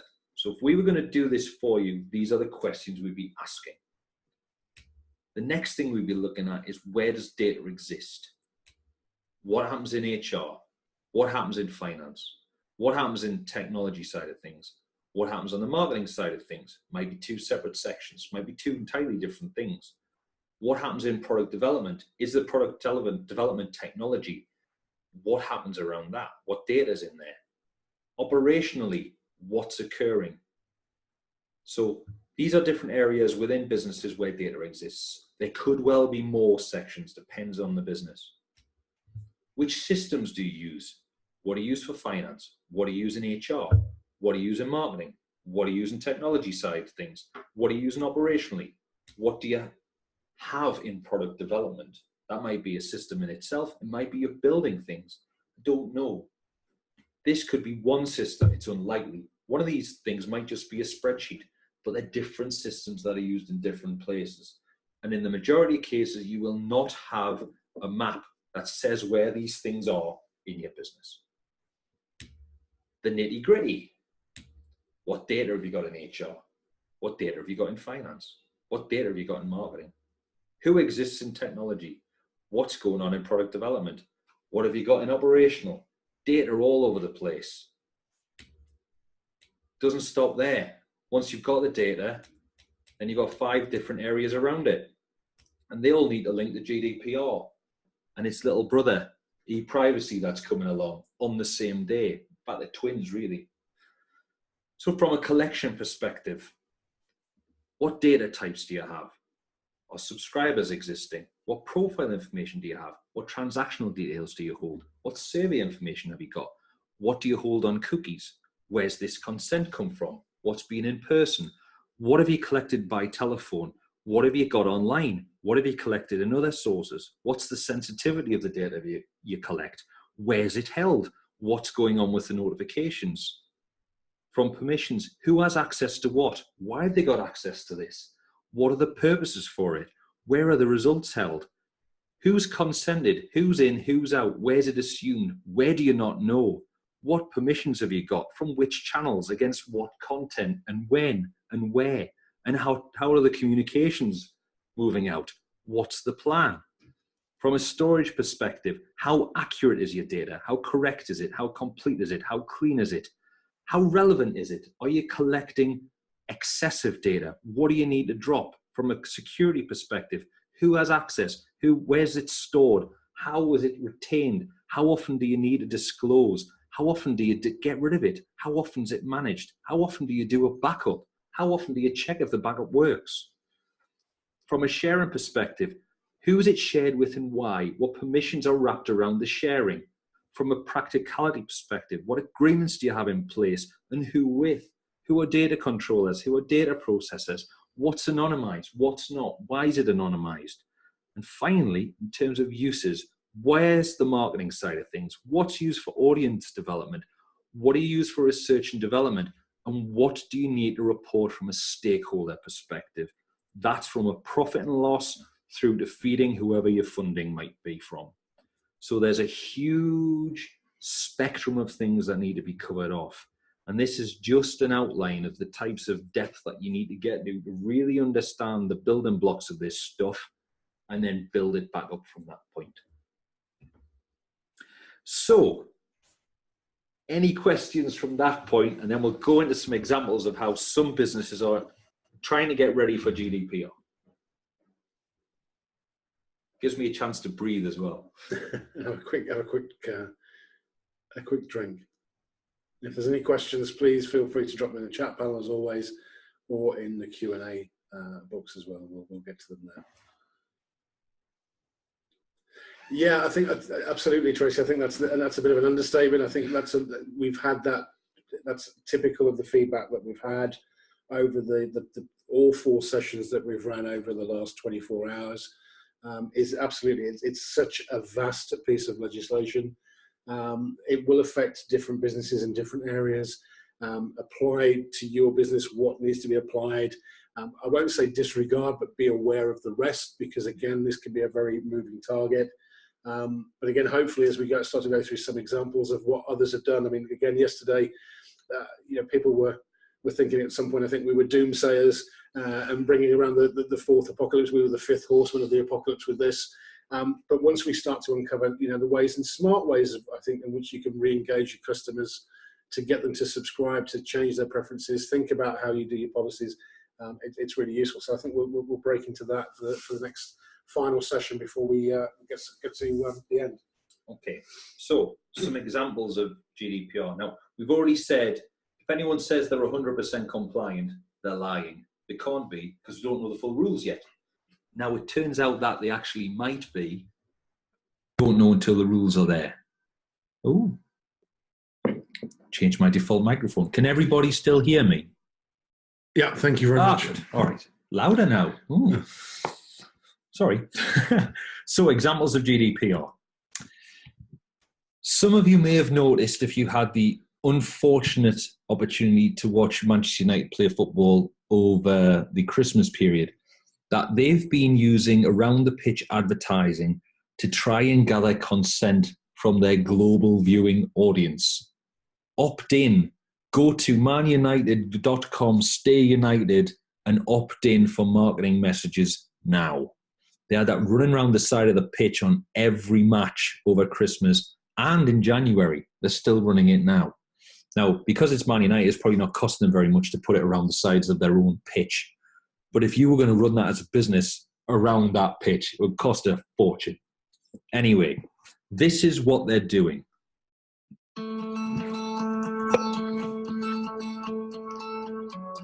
Hi, I'm Michael Carrick, here with an important message for you. As a valued Manchester United fan, we want you to be the first to know about everything going on at the club. The law is changing, so to continue to receive emails from Manchester United, you must resubscribe by visiting our preference center at manunited.com/stayunited. Our email subscribers are the first to know about new signings. I'm coming to finish what I started. Amazing competitions. Club news. Ticket availability. And occasional great offers from official sponsors and partners. You must resubscribe by visiting our preference center. manunited.com/stayunited. You can change your preferences or unsubscribe at any time in your preference center.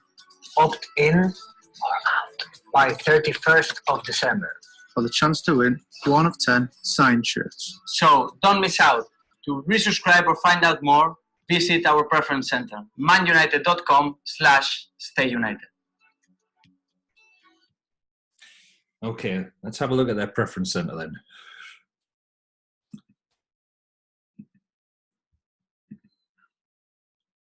Okay, so they've changed the incentive, but it's now a hospitality package for 2 rather than 10 signed shirts. So they're following this through all the way. They're collecting titles, names, email address. Date of birth is mandatory. I guess they can separate out those under 18s versus not. Country is obviously important to them. And what they're after really is understanding your consent levels. So they've obviously they've collected consent in a pre-ticked way from this point in time, in the past. So what they're looking to do is collect explicit consent from this point moving forward and using incentives to do that. The other thing, of course, they've got a global audience, and email marketing gives them a direct channel to that audience, and their database in that case is really, really important.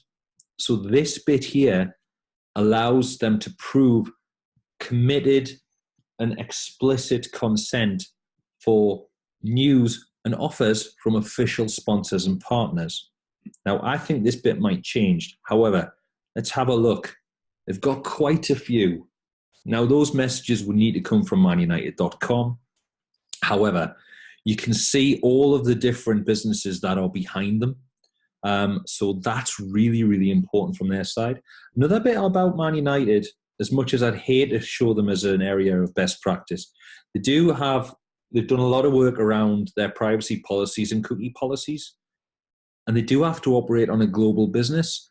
So it's a fairly good idea to have a look from time to time and see what's going on. They're a decent reference point in terms of how they're approaching and how they're gearing up to get ready for GDPR. So I never thought I'd be sharing Man United as a case study for GDPR. But there you go. Such is life, eh? Right, let's get out of Man United and go back to real life. Another one to look at is the BBC. So the BBC in around about November started introducing registration to the iPlayer. Before that, it was free or freely accessible. They've started putting that registration in, and I think they've linked that to downloading. But what they've also linked that to, I think, is so they can manage who's doing what. Because in a lot of cases, the BBC needs to operate in a very different way in the UK as it does elsewhere. So a lot of the content that's on there is managed based on where you are in the world. If you go to the BBC website outside of the UK, you'll see it's covered in advertising, and they make a lot of money from that. which is very different to the way that the website looks in the UK. The structure is the same. It just doesn't have any ads because we pay for it through the license fee. So they're doing a lot of work around privacy and especially around cookies. So they're trying to deal with things like how you link your BBC account through Alexa. So again, that's not your hearing, by the way. This is not Baby Driver. It's another alarm going off. Sorry about that. But what they're doing is they have to deal with a lot of different types of issues that they're rules that we can follow in some cases if they impact you. So if you need to hook into Amazon Alexa, they're a good reference point to see how they do it, because they're throwing a lot of money at this and a lot of brain power at it. Yeah. And they're very heavily regulated. So they're a good reference point as well. You can rest assured their legal teams have been all over this, like anything. So yeah, well worth a visit on those. Well, again, we'll share some examples of this in the email that we send out at the end of the session to you as well. But yeah, let's move on. And the final point, just to wrap this section up, is a quote from the DMA, the Executive Director, Chris Colmamale, and his point is very, very clear. So he was answered questions about concerns around GDPR at the time where it wasn't really clear on what it would be.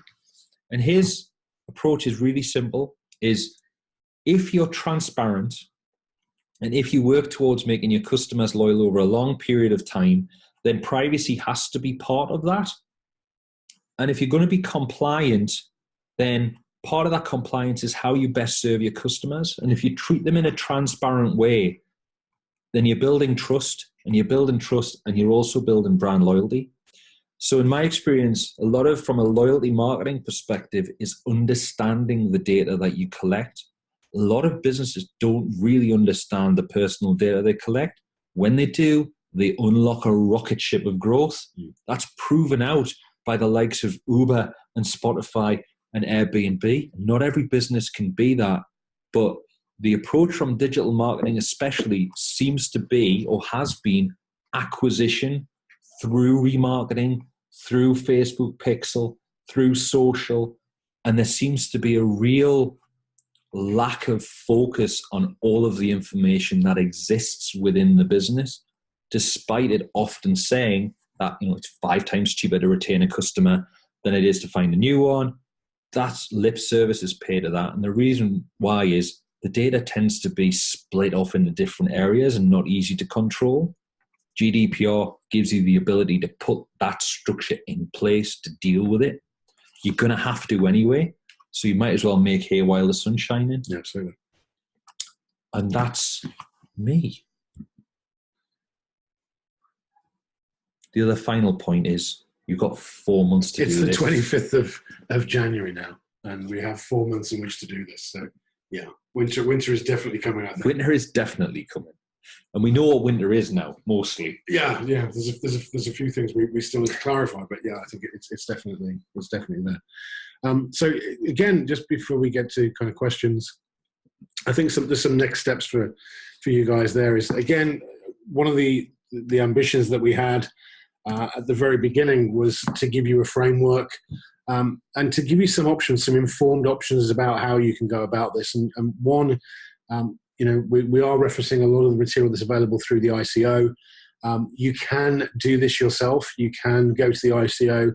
We'll share with you the checklist, the 12-step process. You can go away. You can develop your plans and implementation around that. What we have found is that out of the 4 sessions, people are tending to choose one of 2 options. Either they want to be part of the guided webinar series. 2 reasons. One is that we want to help you develop your data protection impact assessments. We want to help you find what data you're collecting, how you're using it, what your policies are on retention, as well as also looking at data security as well. And then part of that process, I think, is to hold you to account, because the timeline is short. So we need to move you at pace through this. What we are seeing is I'm already seeing emails coming from insurance companies asking questions about GDPR compliance. We're starting to see vendors, customers asking suppliers, are you GDPR compliant? I think you will start to see that if you haven't already done so. Yeah. This is fundamental. So again, one option is join a 4-part guided webinar series, and let's hold you to account on that. And the third and final one is, if you don't want to be part of the guided webinar series or do it yourself, there is the option for us to come and do some bespoke implementation, coaching, and certification around GDPR for you as well. So again, let us know which one you would prefer on that. Going back to questions, if there are questions for the final time this afternoon, please drop them into the chat box.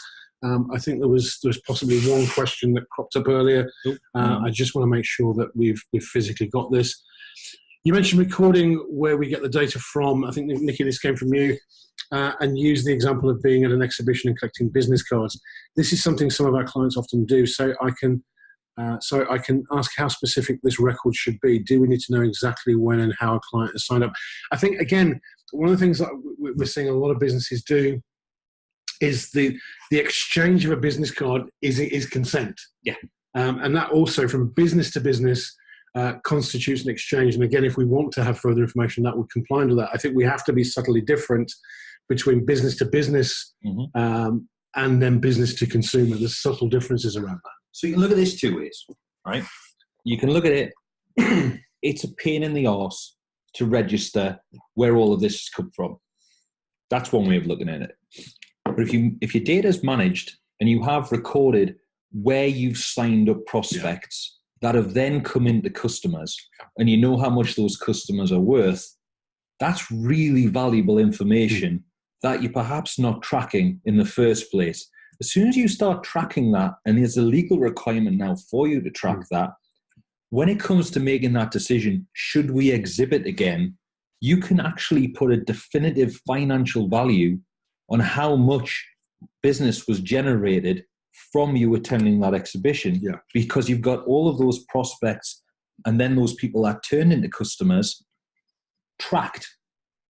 So it's a really, really important point. Yeah. So it's a question that comes up all the time.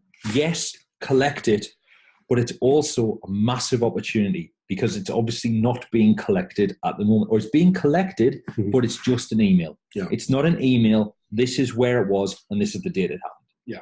I think the other thing there is, if you exchange business cards, generally you will drop an email saying, "I reference to the meeting you at this particular event." Generally you'll respond to that. So again, there's a conversation that's taking place at that point. Yeah. So I think, again, that we'll deal with that. So we'll, again, brilliant question. We'll filter more through to you about that. Tracy, comes through. Can I ask if we have permission to date from customers and leads via a pre-tick box? Again, we had this yesterday, and I think again this morning. Do we need to get these permissions again? So this is where we've got to be careful. Yeah. So if we follow the information that we have on the DMA website on the 9th of January, bear in mind we're waiting for the final guidance on consent, then I would say based on that, if it's a customer, no. If it's a prospect, yes. However, it might be if you have tracked activity. So if you've been emailing, for example, using a platform like our own, I might as well plug that. So if you're using a platform like Websand, you would have the event history tracked, so you would know who's opened, who's clicked. So is it legitimate to suggest that you have consent because they haven't unsubscribed, but they have opened and they've opened more than once? Maybe it is.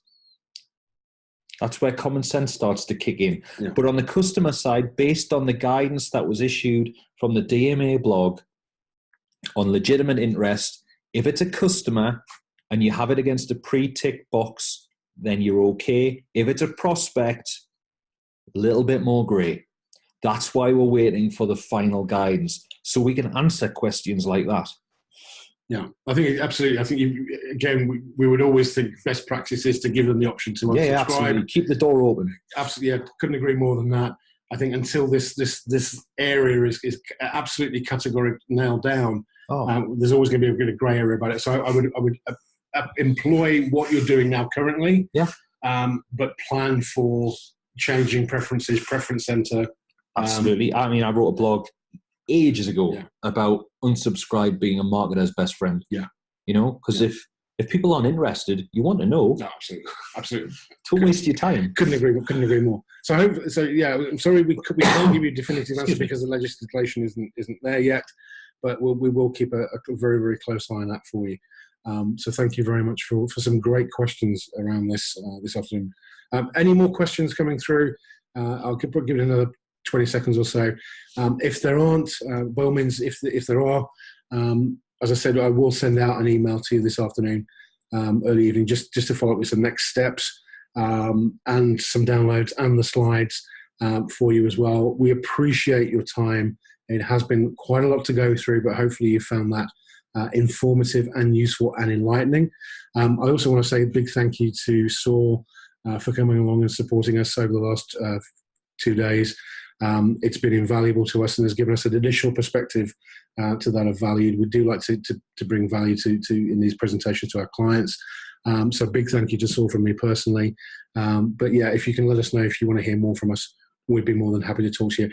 But thanks again once again, and enjoy the rest of your day. Thank you very much.